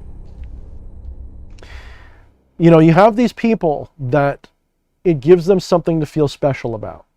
Nobody plays Vampire the Masquerade and doesn't have an opinion on the beast and whether you should avoid it or become it. And everybody, even if they think that, oh, I'm here to avoid the beast, yes, but you enjoy that beast because it's something to struggle against, to give you some kind of validity as this beautiful dark being. You want the struggle. You want that fight. Yeah, exactly. Shh, quiet. You want this. Because the sloth in the girl's ear. It would not be a good story without that struggle. That can apply to vampirism. You can take that to fucking everything else. It goes beyond just the struggle, though. Without the journey. It goes beyond that struggle a little bit because it's a really special struggle. You know, when I was a baby D&D player, I shouldn't even say that. When I was like, I don't know, when I started going online and hanging out with D&D players and stuff, there was this meme, this trope of the tea-drinking half-dragon vampire lord character. You know, the joke being that by the way, they're also a monk, you know, and all this other stuff. There's this trope. The person who listened to Alan Watts for approximately 10 minutes and just had their life figured out. What I'm saying is that there's people who not only is that character there, but they're every other character you meet. It's one of the reasons why World of Warcraft gets on my nerves, is because every character is like this epic god character. It's like, oh god. It's the immortal tea-drinking vampire half-dragon monk, you know, dimensional traveler with a spaceship. You know, it's this, you know, go talk to these vampiric people that really live this life. And there's a lot of that going on. You know, there's a lot of classification of self going on, which is a thing that is done because they don't feel valid without it. Here I am tearing people apart I don't even know. But there's a lot of that going on. There really is. I mean that with respect, if anybody's like that. I'm hoping that you see yourself in a way that is going, why do I do that? Why do I say these things about myself? Why do I say I'm a sanguinarian vampire, but sometimes I'm psi, and I like this and that, and blah, blah, blah, blah, blah, and I'm house this and that. Where you need an identity. It's part of your identity, and it's important to you. Maybe the hole in your soul is you lack identity, and you feed that way. Maybe that's how you feed. Just a thought, something to think about. But yes, so the Infernal Vampire Handbook includes a lot of stuff you can do. There's some spells in there for sure that are vampire oriented. There's an initiation. I have a friend who's going through, there's two versions of it. There is the you might call it the affliction version versus the make me like a magician who uses vampiric skills version. The affliction version is where you become, you know, when Hammer and Tongs is talking about, you know, I guess you never had Lilith's daughters drain you. I laugh because if he read my book, he'd know that that's basically the culmination of the affliction side of this ritual format, is to let yourself become a willing donor to that egregore, and to let that feed upon you whenever it wants, thus giving you a thirst, a hunger of your own. And in return, like any pact, they bless you with various things, typically of a vampiric nature. The non-affliction version of that pact is where you do let them feed on you as an offering, but you don't set it up where it's a permanent situation. And in return, they agree to teach you the skills without necessarily giving you the hunger that helps fuel it. So that's a big piece of the ritual stuff in the book. There is a ritual in it that details how to deal with one of the ways that I call staking a vampire is in my own. It's all psychobabble, but it's useful. There's a way to stake a vampire who's feeding upon you. And it's a pretty effective ritual. I've done it 3 or 4 times. I think I did it, 4 times. And it worked every time. The person either left my life or I didn't feel the drain anymore, and I feel good. And it's baneful in its response. You're not just stopping them, you're destroying them. You're disabling their ability to feed from you anymore. And it hurts them. They feel that because it empowers you to separate. So it's pretty good. There is a section on astral feeding, which is very, very, very fun. I'll leave it at that. It's a fun practice. I love to, because I still haven't gotten around to reading it in full.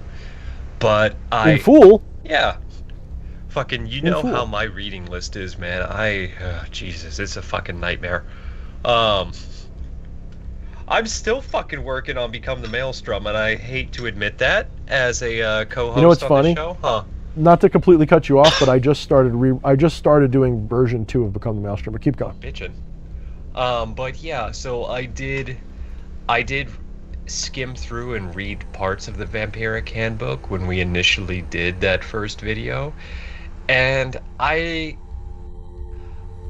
loved the tone that you struck, where it was at least in some of the bits that I caught, where, you know, if you're dealing with the very mundane, like, I need your blood, I am a vampire, I am vampire, then yeah, oh my god, lips work. You're more well serviced by a what shall we say, a pipe that throws bits of metal than anything else. Yeah, very true. Just let it come. it's yeah, just I'm not worried. You know, it's not. But yeah, that's it. I mean, again, the hesitation I had for writing the book was the amount of fanatical superstition attached to it. And in their mind, I'm an outsider because I haven't built up my reputation there. I can say what I want here because I spent the last 2 years building up a reputation of being a reasonable asshole, but sometimes smart. I don't know. Whatever people think of me, I get away with it. I'm one of the few occultists that can get out here and talk shit and not get shit for it. People are, I don't know if I say afraid, that might be testing it too much, but people are afraid to come at me with Thorne's this and that. They do it in private. They don't come at me with it because I don't go after them. I don't give a fuck. They believe what they want. I believe what I want. We let bygones be bygones. If people attack me, they always do it behind my back and get people that are my friends to not like me, and I find out. You know, it's stuff like that. And why that is because I'm not a newcomer. I am, but I'm not. The vampire community, I'm complete nobody. And that, if I were to walk in there now, nobody knew who I was back in the day.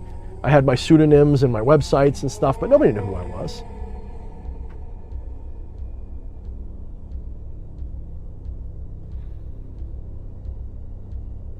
So, if I were to go now, I don't know what I'd see anymore.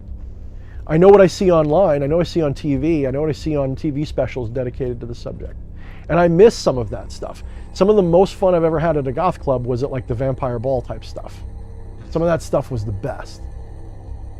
Some of that stuff, especially like around when Blade came out and Interview was popular, it was the romantic goth, vampire goth phase. That shit took off. Hey, you know what? I mean, so everybody here, I'm sorry, Coda, we're gonna get into movies for just a minute.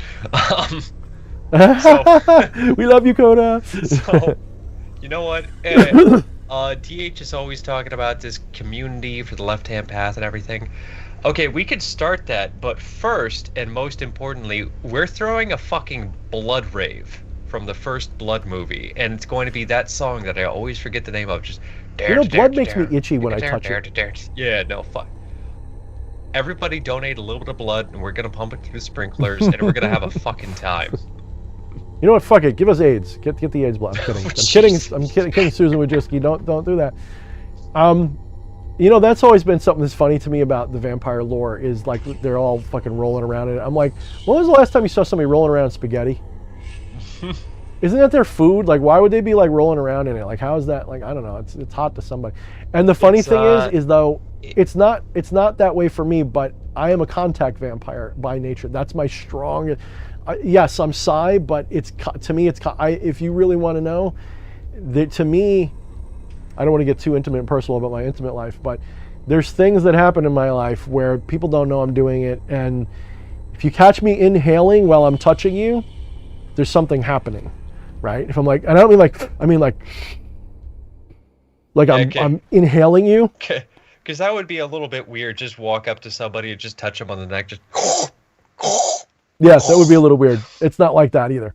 Trust me, this is normal human behavior.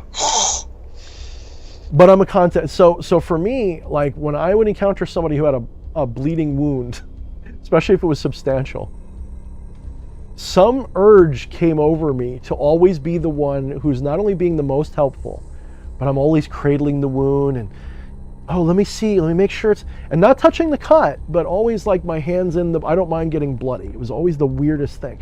And I remember this one friend I had, she was running on this deck and there was a nail sticking up that she didn't see because it was only sticking up by like 1/4 of an inch. And she kicked it full blast with her foot and like gashed her foot over. She had like 30, 40 stitches in her foot. And she's wet because it's in a pool and the fucking water is like, blood's shooting out everywhere.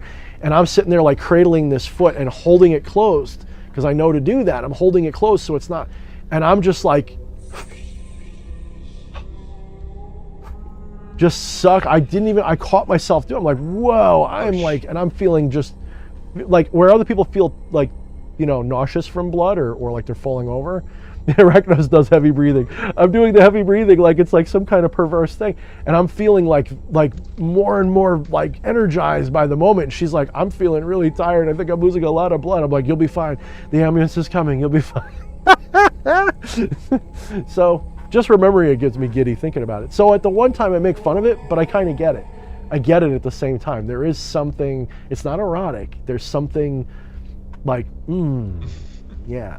I wouldn't want to do it every day though. It's kind of like, you know, it's kind of like there's things you don't want to do 24 hours. It's things you want to do every once in a while. Just cause. It feels nice. So.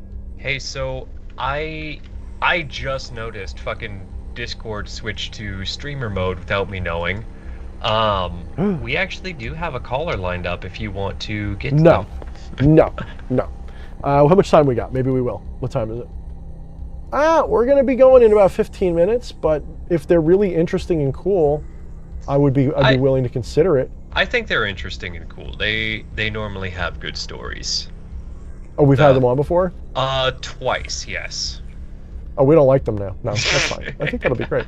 I'm being really playful now. I'm being a jerk. Let me get to the right channel here. Yeah, I don't know where this is happening, so I'm just going to be caught by surprise by who it is. All right, well, I'll tell you what. Fucking Arachnos, he put in the out of context Gnosis channel. He says, if you catch me deep inhaling while I touch you, something's happening. I'm horribly bad. I'm going to hell. Oh, man. Yeah, so what should I do? You're going to bring him in the old-fashioned way? Like I have to join please stand by. I'll let you know when it happens. They're going to message me on Skype when they're on, so. Okay. I mean, if they're on Skype, it'd probably be good to have. I mean, we can bring them in on Skype or on Discord. They're loading up Skype right now. It'll just be a minute or so. Oh, okay. But yeah, so it took us a while to get to vampirism, but I feel like we covered it pretty well. I mean, there's things I could keep saying and doing, and I could probably be better with my explanation of what it is, but I wrote a book for a reason, so I don't have to, like...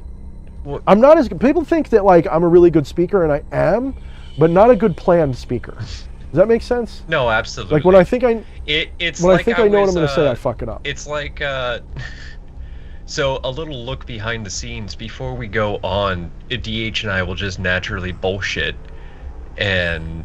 just shit like that, just not even about stream or what we're about to do. It's never planned. It's always just, oh, hey, did you see that video or fucking whatever. It's just like I was saying beforehand of you're that really fire, you're that moon when you go with things. You're not the judge or somebody to like have a thing. You're not the one to reference from, well, the tome says. You just fucking, you just go by what you're feeling in that moment. You reach for that fucking moon and you touch the water with that moonlight shines and you fucking roll with it. Damn. That's what fuels your engine. Fleshy. It sounds like you fantasized about this part of me before. Pretty hot. Ooh, that. Hearing a lot of silence and I'm hearing a lot of inhaling going on over there, Flesh. What's going on? Somebody recently posted that you shouldn't just follow somebody for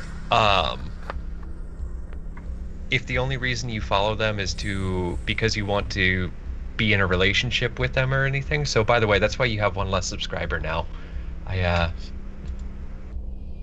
That whole fantasizing thing. Bad joke, never mind. I think there was some kind of a very veiled flirt thing that you just did. I don't know whether I should be like, what or what? Instructions unclear. Dick caught in zipper. Please explain.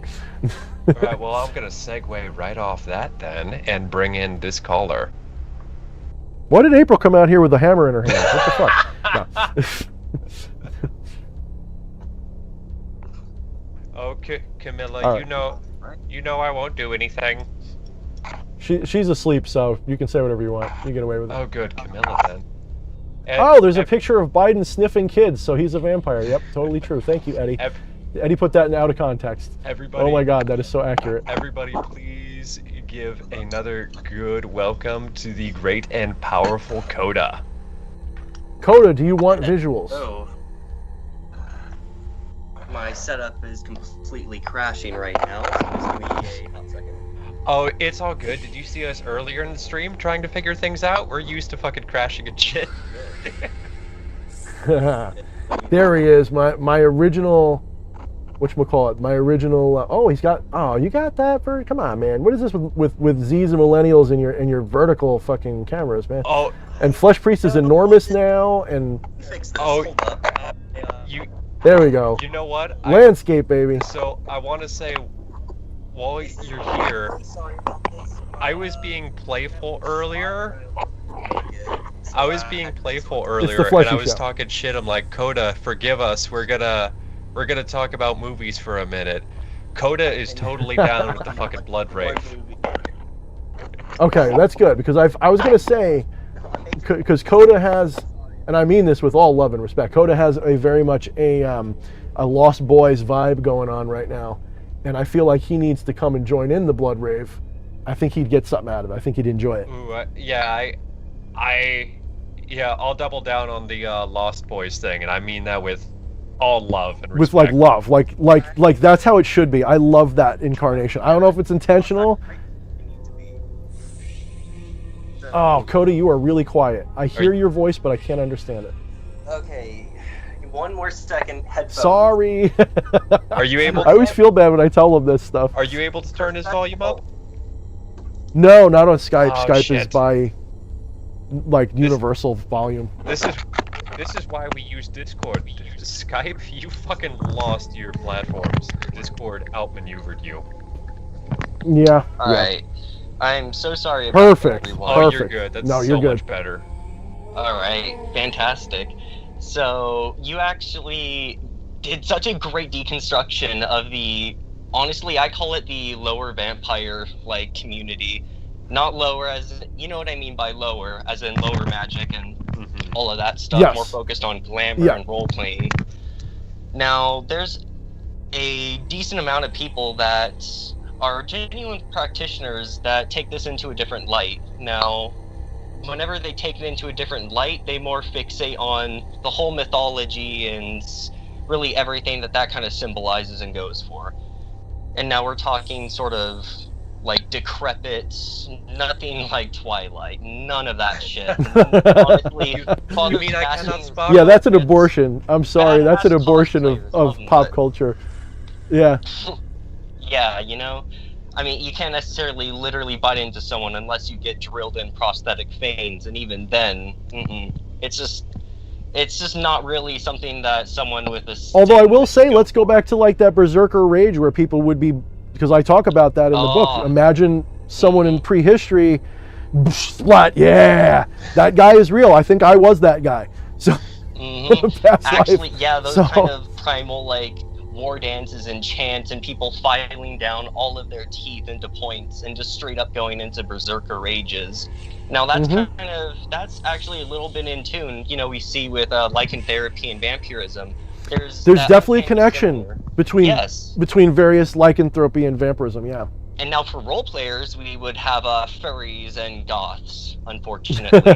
So whenever we take this into the metaphysical where it belongs, then we get a much more detailed, like, beautiful image of what all this represents. Which, honestly, this is why a lot of my tapestries actually, believe it or not, I started collecting them and they were all kind of, like the Strength Tarot card was, like, one of my first tarot tapestries. Lion depiction on it. My blankets, like, dragons with a lion face, Aramaic as fuck. I don't know why that was in a fabric store.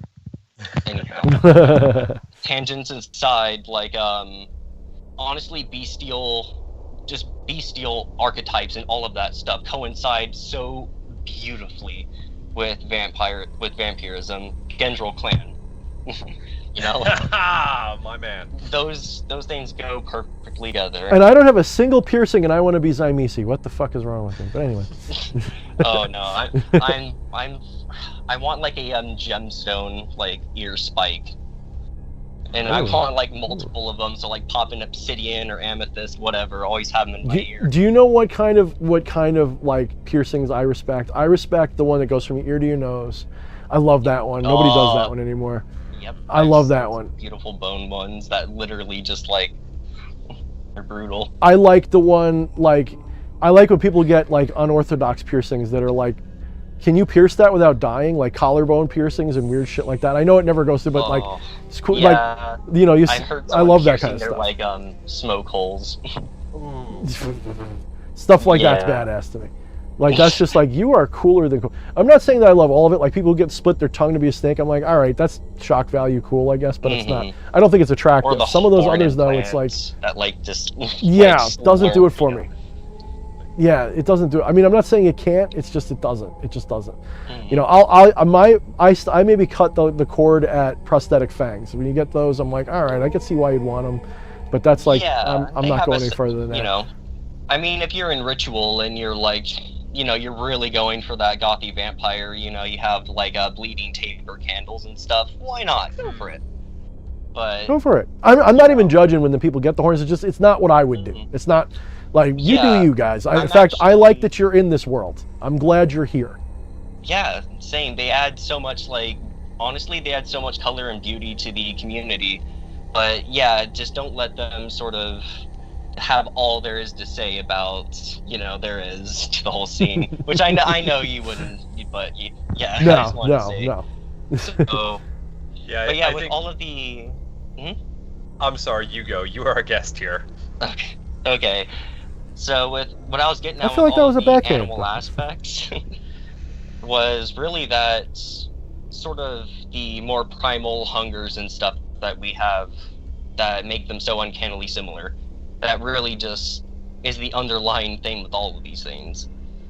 And especially in, honestly, mankind in general, we can do some really, really crazy mental gymnastics to justify things. Those are the worst kind of crimes, the ones that are justified. I mean, crimes of passion and stuff are one thing, but yeah. Amen. Because that's like our modern. It happens every culture, every generation or so, but we're going into it or through it right now with all the combination of wokeness and the opposite of that. Everything, it's just getting, it's going to get crazier before it gets better, guys. Keep your toilet paper on order because you might need it again. I was actually. Sorry. No, go ahead. Actually, I was just I was visiting LA a little while ago before the stream. Not before this stream, but a few days ago. And I almost got mugged on several occasions. I mean, I announced my, you know, my alliances very obviously. I carry around my grimoire and staff. I have a, you know, you sound like me. Kind of a thame on hand. I recommend karambits for. I don't know what you're talking about. I have no idea what you're talking about. If I could carry a sword, I would. Okay. I do.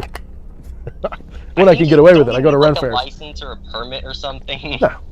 I think it depends on the state. Blade laws are different state by state. New York, actually, despite being a commie state that doesn't like guns and shit, you can carry almost any knife openly, and that includes swords. It's just New York City. Like everyone thinks New York City is the whole state, and yeah, New York City, your dick is a weapon. Like they're fucking like everything's like they'll kill you for everything over there. But yeah, I mean it's New York as a whole isn't like that. It's been several years since I lived in California, but I think, and do not quote me on this, the law was that you could carry a sword openly as long as it's not double-sided. I think it was something like that, to be honest. It was too convoluted. They have too many weebos there. Yeah, they have too many weebos there. They couldn't get away with that one. Too many weebos. Exactly. Well, Texas had a law you couldn't carry Bowie knives, and that they extrapolated that to like big stuff, like, and that was it was annoying there. But I wasn't in Texas, so I don't know. But they had a law like that for a long time, but no, in New York, I mean, I've done public sword demonstrations back in the day, and that's a no-brainer. Like, that one's not a problem. But would I recommend it though? I mean, the problem with the sword is, I mean, people see you have it, and if I see you have a sword, I'm not going to get close to you. I'm just going to shoot you. I mean, have you ever walked around in Witcher 3?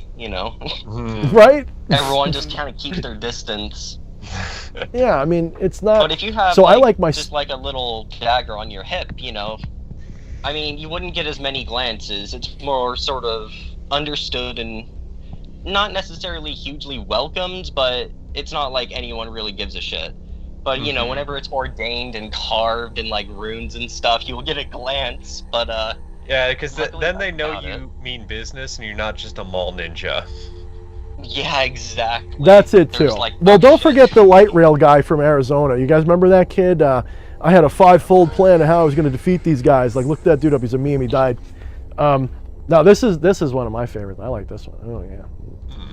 But no, I'm a blade guy. We all know that. But no, I walk around with staffs because it's you get away with those a lot more easily. Like, just like in the movie from Lord of the Rings when they're taking Gandalf's staff away. He's like, would you deprive an old man of his walking stick? And that's how I play it whenever I have it with me. And it's like, and it's on the tall side. So yeah, it looks cool. It looks weird.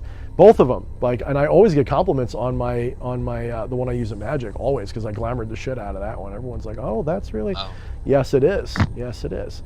So, no, I like sticks. They're effective too. Can break bones. Sure. I mean, I would actually. The biggest risk with a staff is getting your hands hit. That's the biggest risk. But you got reach if it's a good one, and if you know how to use it. Like, I like the Meyer style. I use Johann Meyer for a lot of it. It's not flashy. You're a little low, and I don't like to get that low.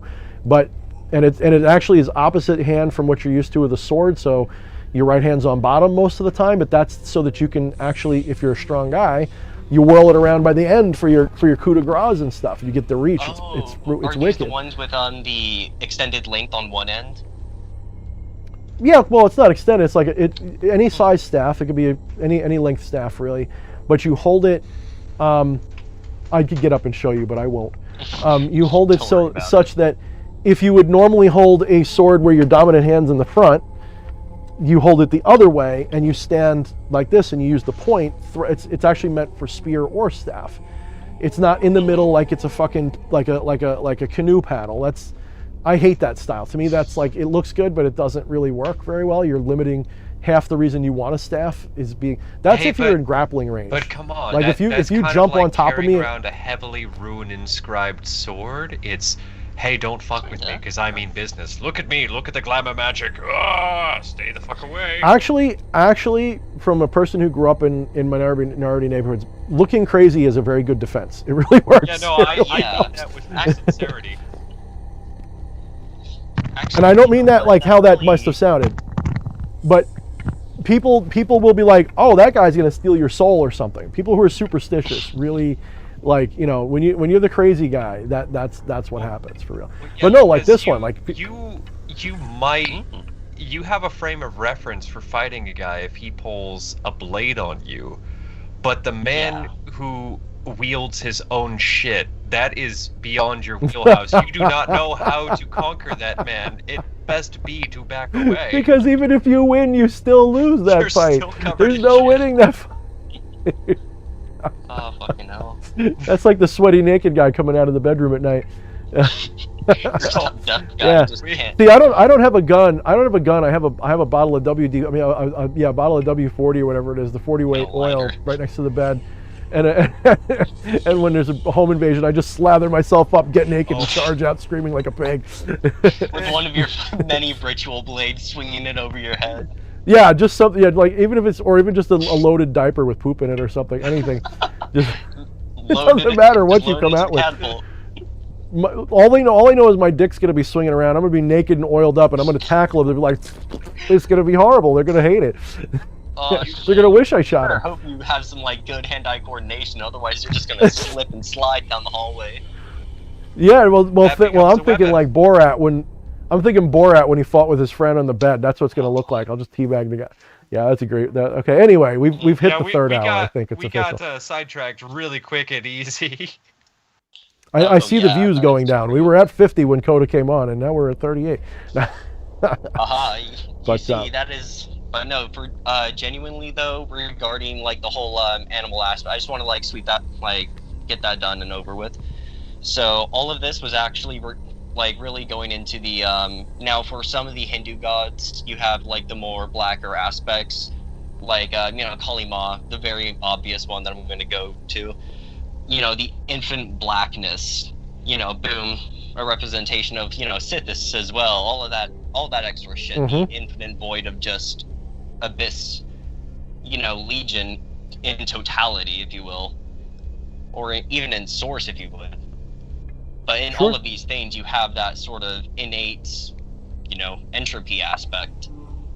But whenever we go at it at sort of that, in the Michael Ford's, like, typical, I wouldn't say doctrine, just methodology of the deific masks, whenever we take that into sorry, I'm overplaying the words here, but whenever we take all of that, thank you, but all of the hunger, all of the sort of the things that actually go along with all of the really darker aspects of gods throughout history, Woden, right, they were never purely good or evil. They were always a little dark or very dark on some level. Yeah. Exactly. And whenever we sort of use that, we can kind of propel our works in those directed ways. And honestly, for some people, like, different strokes for different folks. And vampirism is perfect for people that genuinely do need to learn how to start balancing, working through blockages and all that other stuff, or have severe problems. Yeah. It is a superb, and that's one thing I'm pretty sure I made clear in the book, it is superb for learning energy work of a more left-hand type of way.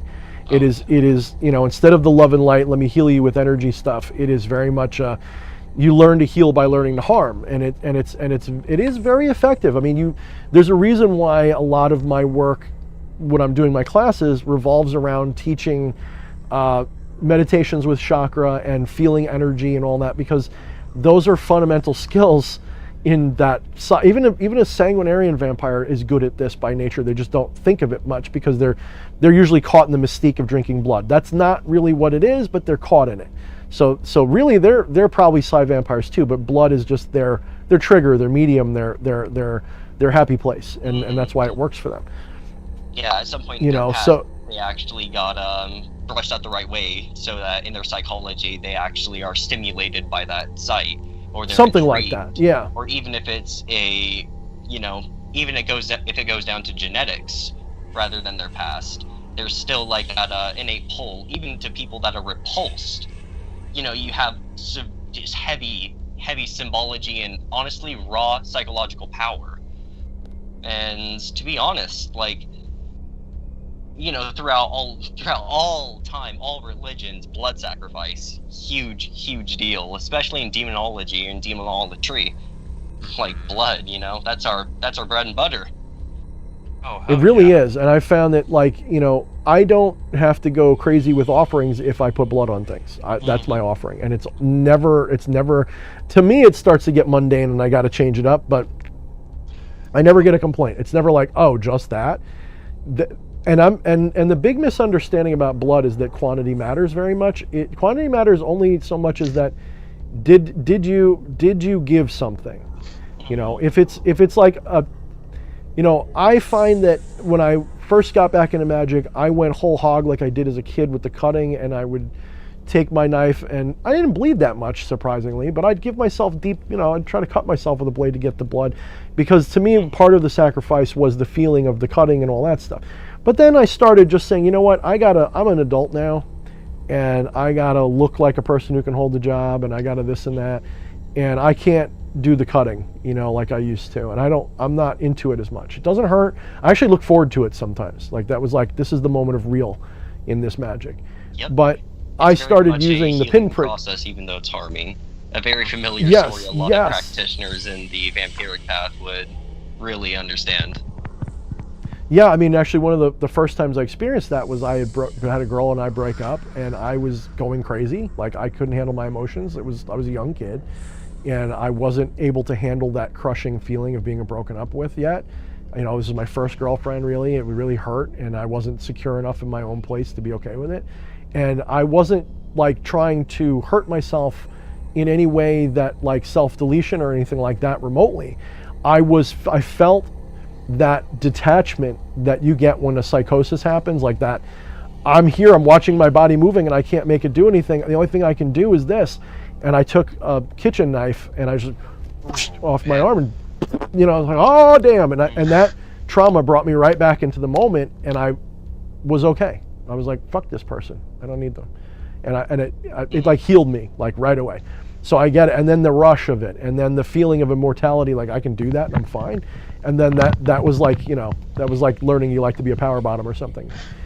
It was all she wrote after that. It's such a powerful fucking act because it is a predatory action upon your own self, and you're aligning, the very real physical aspect with, a higher or whatever spiritual, focus that you're using. For a lot of people too, I hate injury. I hate needles. I hate being wounded and everything. There's a very big mental component that comes into that too. It's really aligning a lot of things for one singular purpose, which I think may have something to do with the core of why that is so powerful for so many people. Don't forget, most tribes would have a custom. Most tribes I'm familiar with, not most or all, but a lot of tribes have a custom where their warriors would cut themselves. They bleed themselves before they would go into battle because it would increase their adrenaline and get them enraged. Yeah, scarification rites, all that stuff. So it was definitely a warrior mentality that kicked in at that moment. And it was like, I need to control, and I know that I can think of only one thing that'll shock me out of this, and that's a different kind of like in Riddick, Chronicles of Riddick, where they learn the pain, the one kind of pain can lessen the experience of another. It was like that. I learned at that moment that I didn't even feel the cut. I felt none of it. There was no pain. It was just slice. That looks like Spam in a can when you cut deep enough. Holy crap. And then it started to bleed.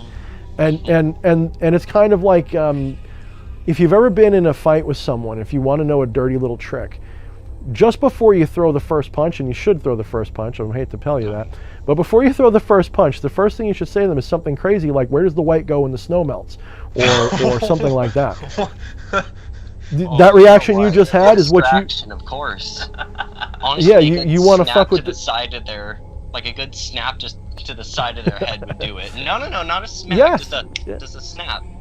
Yeah, just something. It's just something to distract their brain, to ruin their OODA loop. And that's kind of what that trauma does. It stopped my train wreck of whatever that was, and made me go, in a very surreal way, like, that really looks like ham, And it's still never healed. I got a scar to this day. It happened when I was 13 or 14, I guess. I don't remember how old I was. So it's an old scar, and I look at it all the time, and it's, it's a reminder. And I didn't feel any pain except like I took some duct tape basically and just taped it up with a little piece of gauze, and I went about my life. So badass or whatever, I don't know, but I was crazy at the time, so it didn't matter. And it's funny what you'll do when you're crazy. But yeah, so back to the vampire side. I mean, you're right in that. I mean, again, in the book, there's a lot more depth than what I'm saying. I wanted to touch on that level because the first problem I have with it are the people who come at it, they hear vampire and they come running expecting Lestat and all this stuff.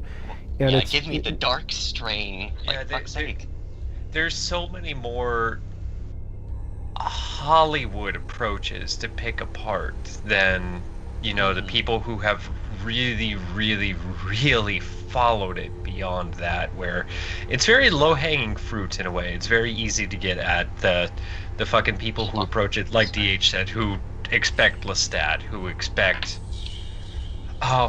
see what I want you to do. If I was Jericho's on fire. 1 second. Oh yeah, no, that's important. Go ahead and take care of that. That's priority one. I'll keep talking because I think you got it in hand, but I think that is important. No need to apologize. Please do take care of that. You're good, man. We want to You're see good. you. No, it's fine. I'm still waiting for the day that I have I'm waiting for the day I have a big scary fire in here when I'm on stream with like all my candles and shit. I shouldn't say that now. I got to knock on this wood here.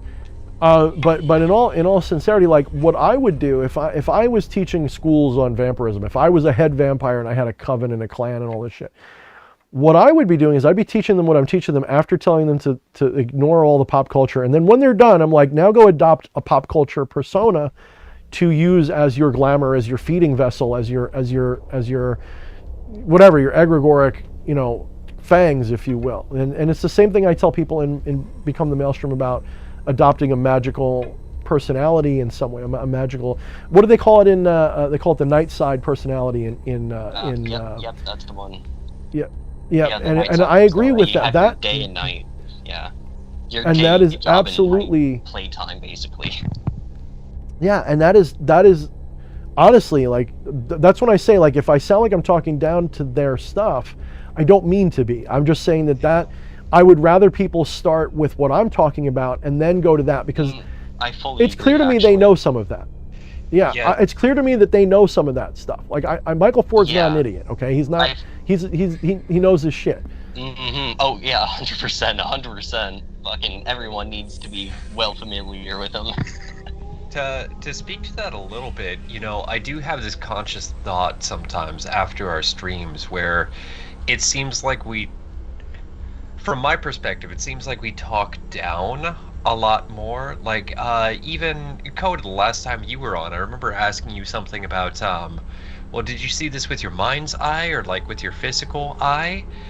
And I feel like a lot of times we challenge, or maybe some people come across like we talk down to some of these things, and it's like we were pointing at... I didn't see anything like that in that comment. I didn't, like, to me, that was completely, like, a reasonable statement. Like, I didn't even get any recoil from that, because genuinely both experiences are, like, either one of those would still be genuinely an experience and would have still a stench of profoundness to it. Exactly, and I certainly didn't think, you don't come across to me as the type of person that would take it that way, but I do hope people understand that, if we do come across like we're talking down to these things, it's really because iron sharpens iron, and we want to get at the core, because like we said, all of this is bullshit, but it's useful bullshit, and all this bullshit is just as valid as the rest of it. Yeah. I mean, if A plus B is bullshit, so is this. I mean,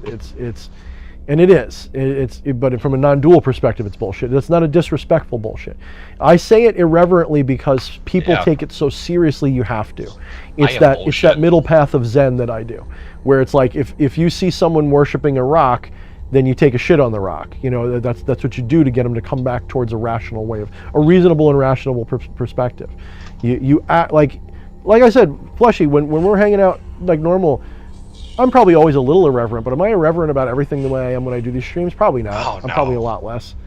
And part of that is because I'm sitting on my cushy throne in the middle of, an auditorium mode. I'm trying to act like what you want me to act like. I'm trying to act like a little bit of a pompous jerk, because people sort of like that, right? You get people fired up. And yet somehow I try not to offend the people that I'm getting fired up. I find that important. I want people to be like, what I like to do, especially, is I like saying things so directly it sounds like I'm saying it up. It sounds like I'm saying something crazy. I like to say things where it's like, it's all bullshit. And they go, what the fuck? Are you saying it's not real? And then I explain what I mean, and they go, yeah, he's kind of right. It is kind of bullshit. Yes, in a certain way it is. So I love doing that. That's a kind of feeding too, but I'm not going to go there. So I want to pick apart a little bit at what you said right there, and shut up. Don't you question me. And I'm going to throw this to Coda. So what it seemed like you were kind of pointing at is that I feel like in a way we wear masks of social constructs of in some cases, in certain ways, we act the way that we think that we should act based on how we want people to perceive us. And I feel like with these, I think you said low energy state or low level vampires. Forgive me if I'm not getting that terminology correct. Yeah. These no, you're spot on. These Hollywood Hollywood-esque approaches to vampirism. I feel like the posers and the larpers. I feel like in a lot of ways that's identifying the symbol or the ideal of this is what I've seen, so this is the way that I will act, as opposed to really cracking down to the core or the roots of what that thing actually is and acting upon that base without all the makeup and without all the glamour. And you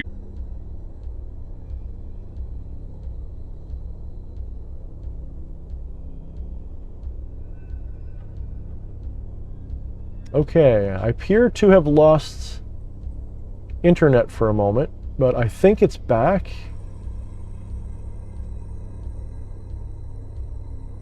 Yeah, there was some kind of a big drop, and I think everybody got dropped out of Skype.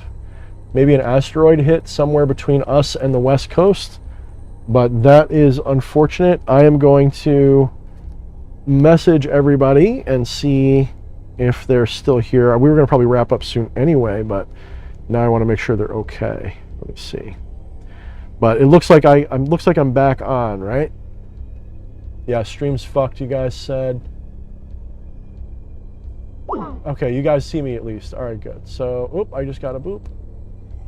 Something happened. Join call. Like I was having a lot There we go. difficulties too. Like what the hell? There we go. The vampire stream is inflicting massive harm on the stream. I think a Vampire Coven got word that we were doing a stream like this, and they decided we must crash the system. Shut it down. You shall not know damn the it. secrets of Clan They know we're Bruja. not. Yo, shit! It's. Oh no! I can't get involved in clan wars.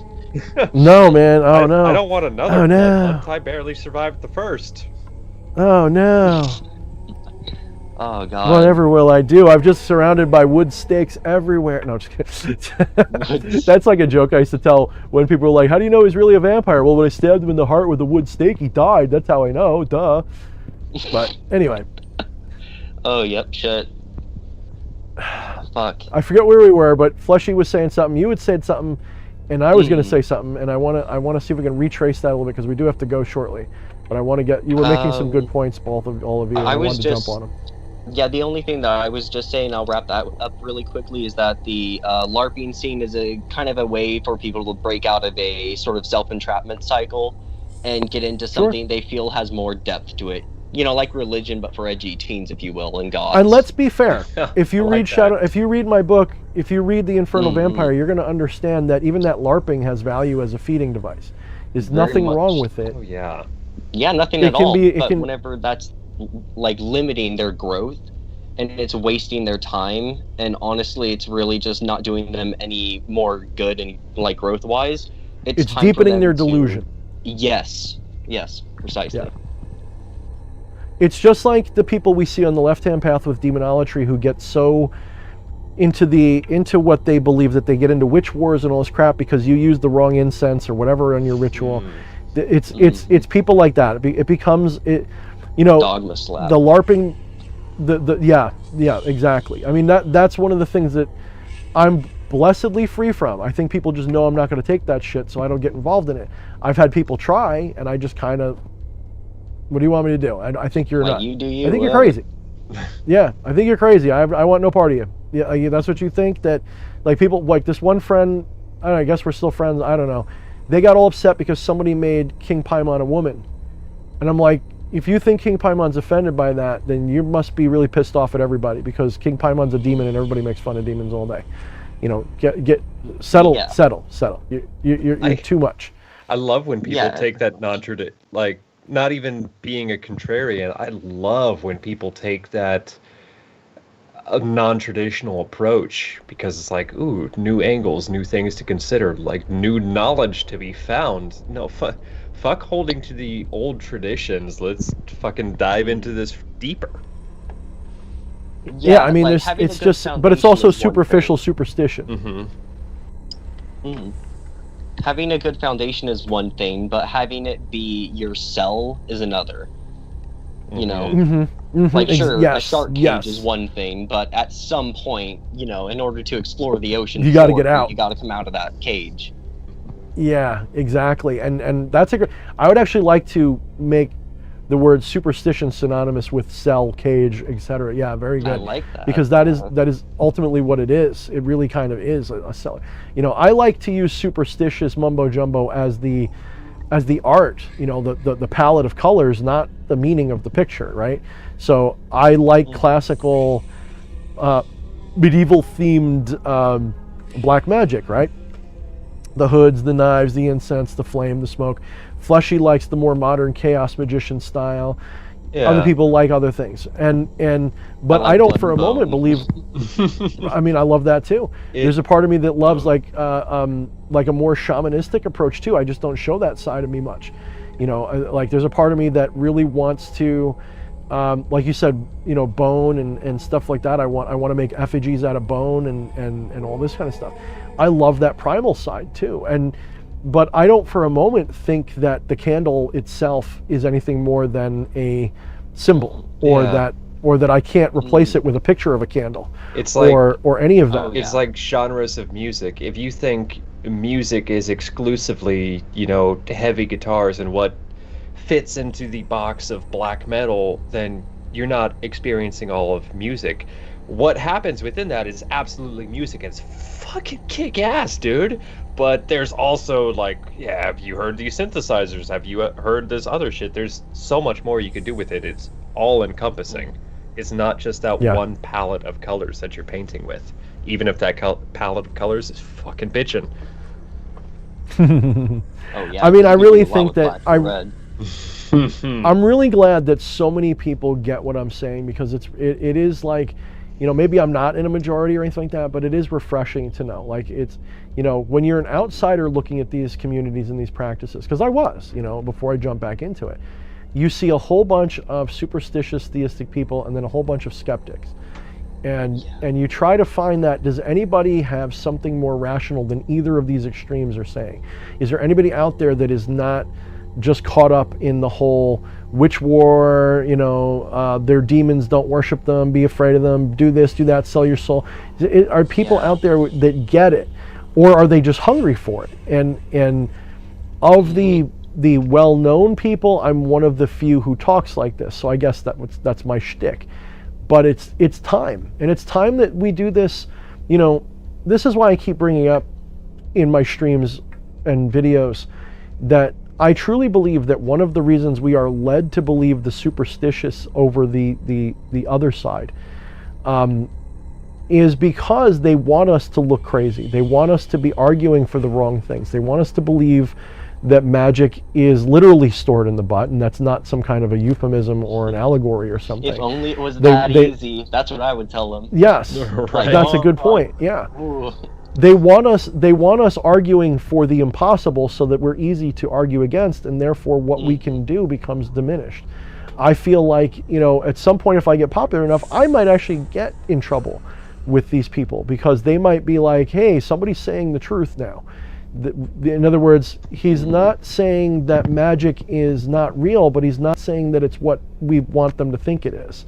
He's saying that it's something more spiritually fundamental, that is a practice that is not that important, honestly, but it's not that fake either. It's not, you know, and I'm still looking for the right ways to describe it. I'm still looking for the language that I can explain to you what I'm doing in a 30-minute video or less, or preferably like 3 paragraphs or less. That would be my ideal, and have you understand. But I realize that we're all so jam-packed with their bullshit that I have to unpack a lot, and I have to counter so much superstitious nonsense. And I consider, by the way, certain forms of skepticism as superstition as well. They just don't realize it because they're trapped in a paradigm that says that it's not.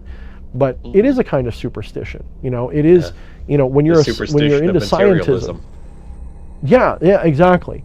And it's really a tough nut to crack. Try it sometime. I'm sure you have. I'm just saying for the people who haven't. Try it sometime. Try to penetrate.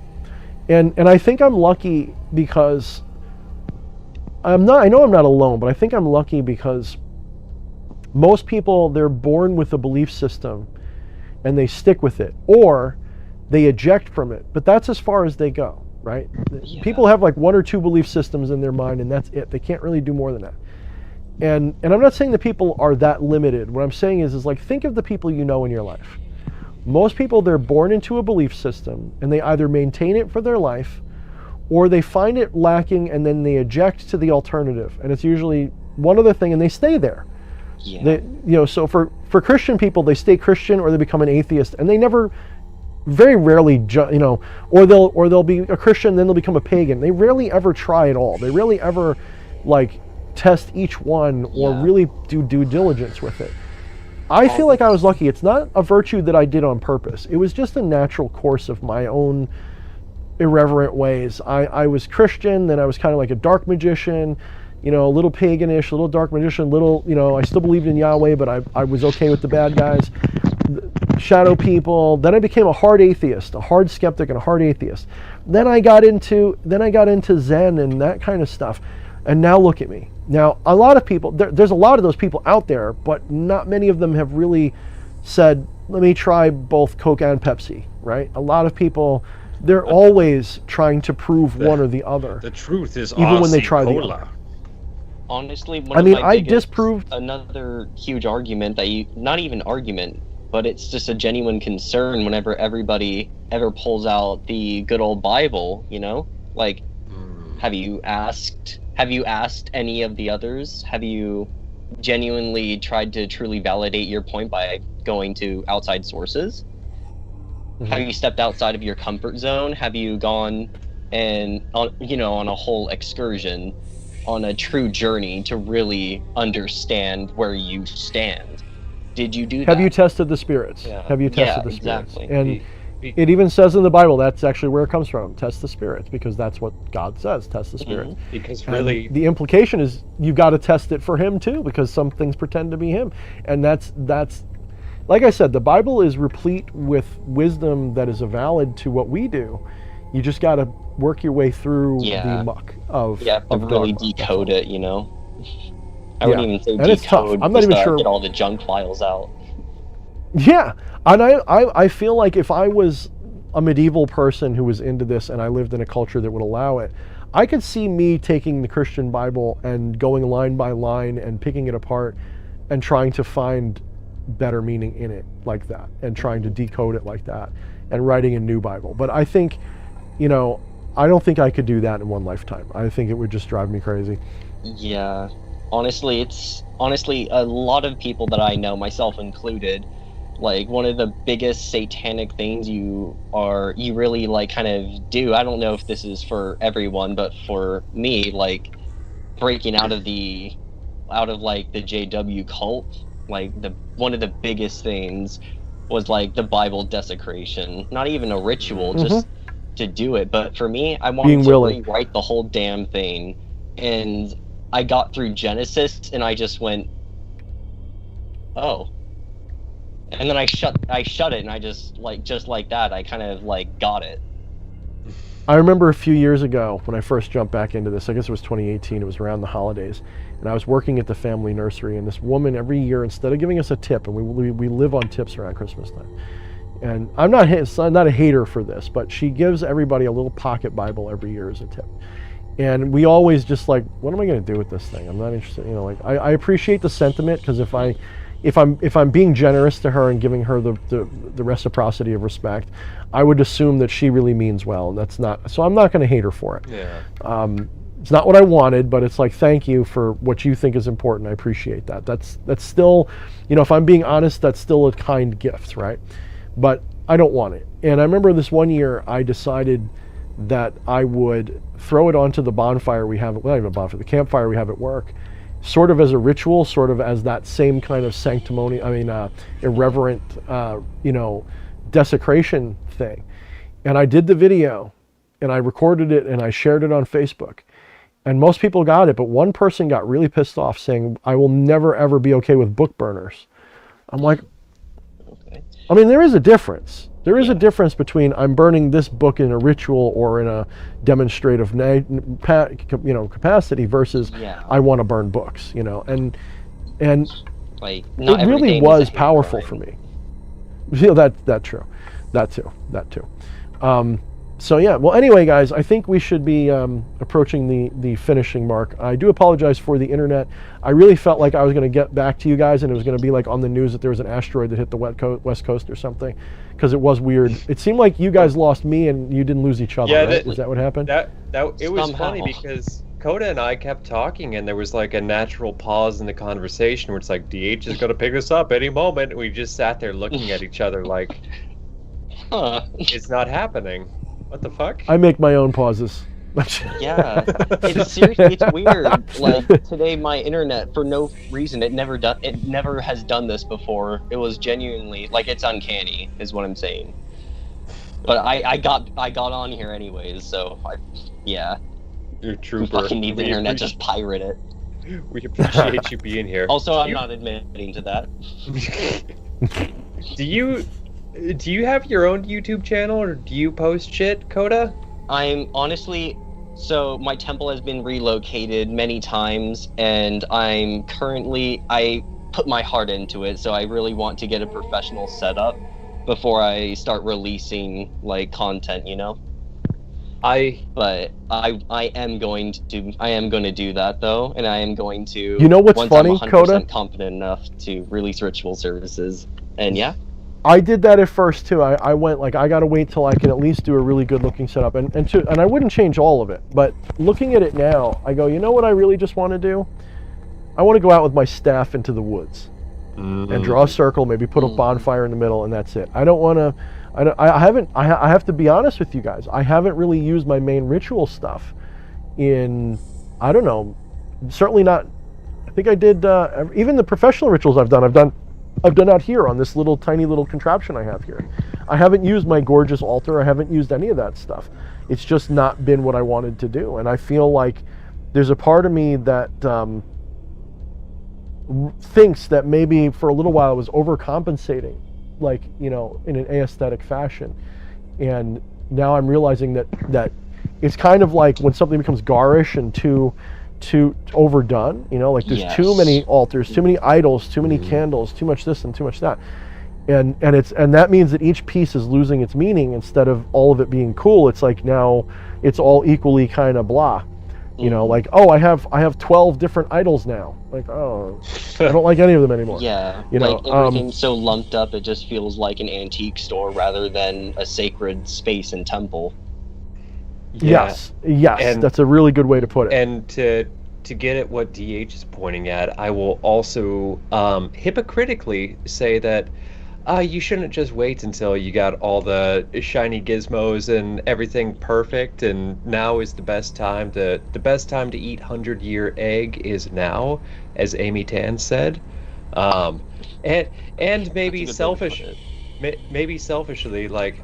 You seem like a cool guy, and you seem like you got good things to say. So I want to be able to point at your channel and say like, yeah, I sent him there. Like, yeah, that's my selfish vampiric draining of that. So fucking shout out here when we have a channel to point at. Honestly, yeah, tune back in next time. You know, but we're gonna future actively. Mm-hmm. I'm not just gonna jump into it and like disappoint like myself and everyone else.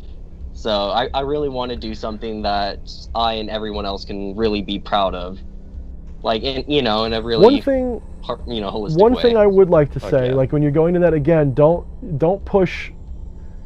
I think that we as a community, to help validate what we do a little better, we have to move away from promising riches. Not that you're going to do that. We have to move away from promising works and make it more about spiritual growth and things of that nature.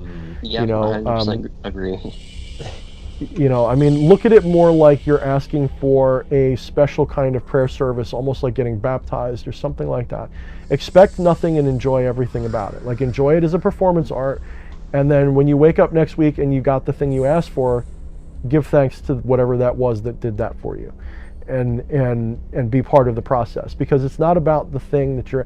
You know, I've got clients. I got somebody, you know, who wants this. I want somebody who wants that, and I'm telling them, like, my first goal is not to get you what you want, because what you want isn't what you need necessarily. You can't always get what you wanna. Yeah, the consultation, the magic is really like before the ritual, I say all the magic is in the consultation, and it is. That's why. That's there. all I really try to do. That's why every major ritual requires consult first. Will I do it without it? Yes, I've got cheap spells I'll do if you know and understand how this works, and you're like, you know, you don't mind if I just do a simple candle ritual and this gives you peace of mind or whatever, and you get results from it. I'm happy to do it. But that's more like, you know, you like the way I conduct ceremonies is what it really is. And I'm not saying that there isn't something weird that happens. There is. It's just, if I say that it's like a machine, then I'm lying to you, because it's not a button you press and something comes out at the other end because you pressed it. I mean, something comes out. It's not like a machine where you say, I want Coke, and you get Coke. It's, you face the machine and go, I'm thirsty. Aha, that's a lesson. Here, let me give you my money. Here comes oh, I got caught in the door. It didn't come out. What the fuck? Shake, shake, shake. And the whole process is the journey. It's the whole thing is the point. So, yeah, all I'm saying is I do offer services, by the way, guys, and consults are a big part of it. Oh yes, the great DH. Getting the buy our crap segment in, and Coda, get on that, because I want to point people to the fucking barefoot mage. So all right. The incense. Actually, hold on. I won't showcase too much. No, not a lot of show and tell, but this is I got a little design going. This is made all out of just like pure woods and resins. It has enough dragon's blood and a slight bit of like unique sandalwood to pop. I wrote like sigil script all over it. What I'm actually doing, what I'm actually doing is I want to sell blank ones, but also sell concentrated ones made out of like inks that I use for tattooing, mixed with like moon waters in different phases for symbolic value. Okay. You know, like that kind of stuff. But I want it to double as, the way I use it is whenever I'm chanting, I recite the chant that I inscribed on it and the spirits that I honored it to. And I light it and I let it go and I let it go. And then I light all of my candles and let it blow out and put it in a place of honor. Mm-hmm. You know, and then I also use it to draw sigils and that shit, so. There's definitely something fulfilling about doing with your own incenses and things, like dipping your own candles, making your own incense, doing your own herb mixes and stuff. There's something fulfilling about it. You know, I'm so happy I can do it even for just from that alone. But everyone else should, seriously, that's the way you should go. Like, do your own magic. Fuck yeah. It's so much more powerful than anything else. I mean, for real, somebody who goes out, like I used to be friends with someone, I don't know what happened to them lately, like we had a falling out, nothing that I know I did, but whatever, they had a problem. And they had a channel and they were doing really good stuff with very natural left-hand magic, and they had lots of bones and seashells and rocks and herbs and stuff. And it was all dedicated to the left-hand spirits and everything, and it was beautiful stuff, beautiful concepts.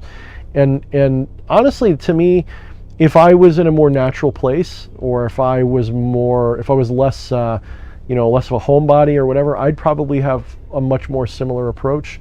But there's something about, either making things, like my wife makes the mirrors and stuff, that's of course important.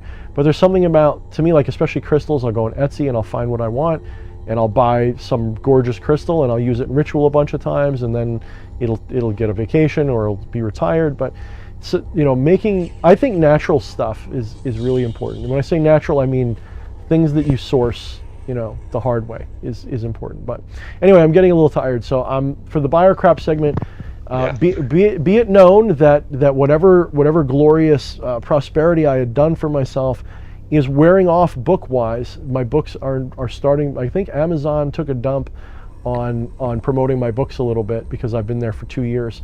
So they went from, and I don't mind telling you, or maybe somebody hit me with a curse, I don't know.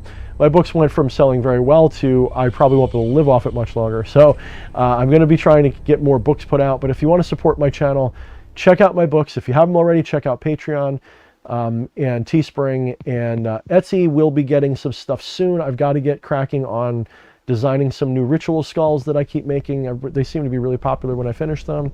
And I've got these glorious crystals. I don't know if anybody's been eyeballing it, but I've got crystals like this that have Lucifer sigil in it, which I am really proud of. Me and Elena collaborated, Elena Lemmy, she's been a guest a bunch of times, on making them, and they're really nice for a meditative focus. Really, really nice. Especially when you put them on a light up stand, which I don't sell, but that's like $10 on Amazon. You can get them. So if you're interested in that.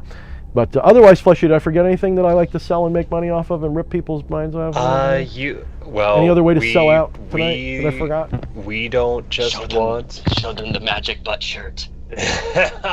Oh, the magic butt shirt! I forgot that. That bitch still hasn't come in the mail for me. God damn it, Teespring. Get on your bullshit. Nobody. I think besides me, I think Eddie was the only one who bought it. No, fuck you. I bought it too. The fucking okay. I've been waiting to order mine.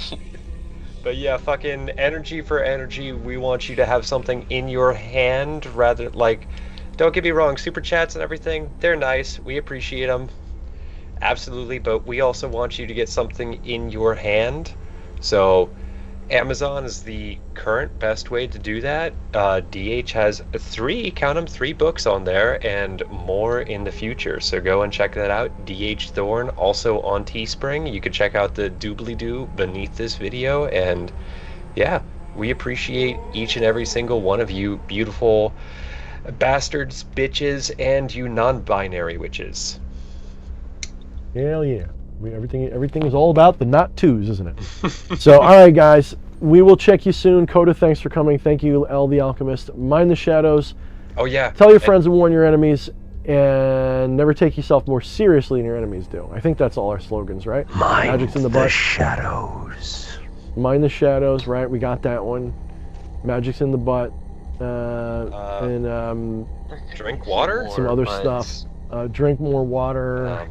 Buy incense. Do magic, make money. And let the feast begin. That's a dark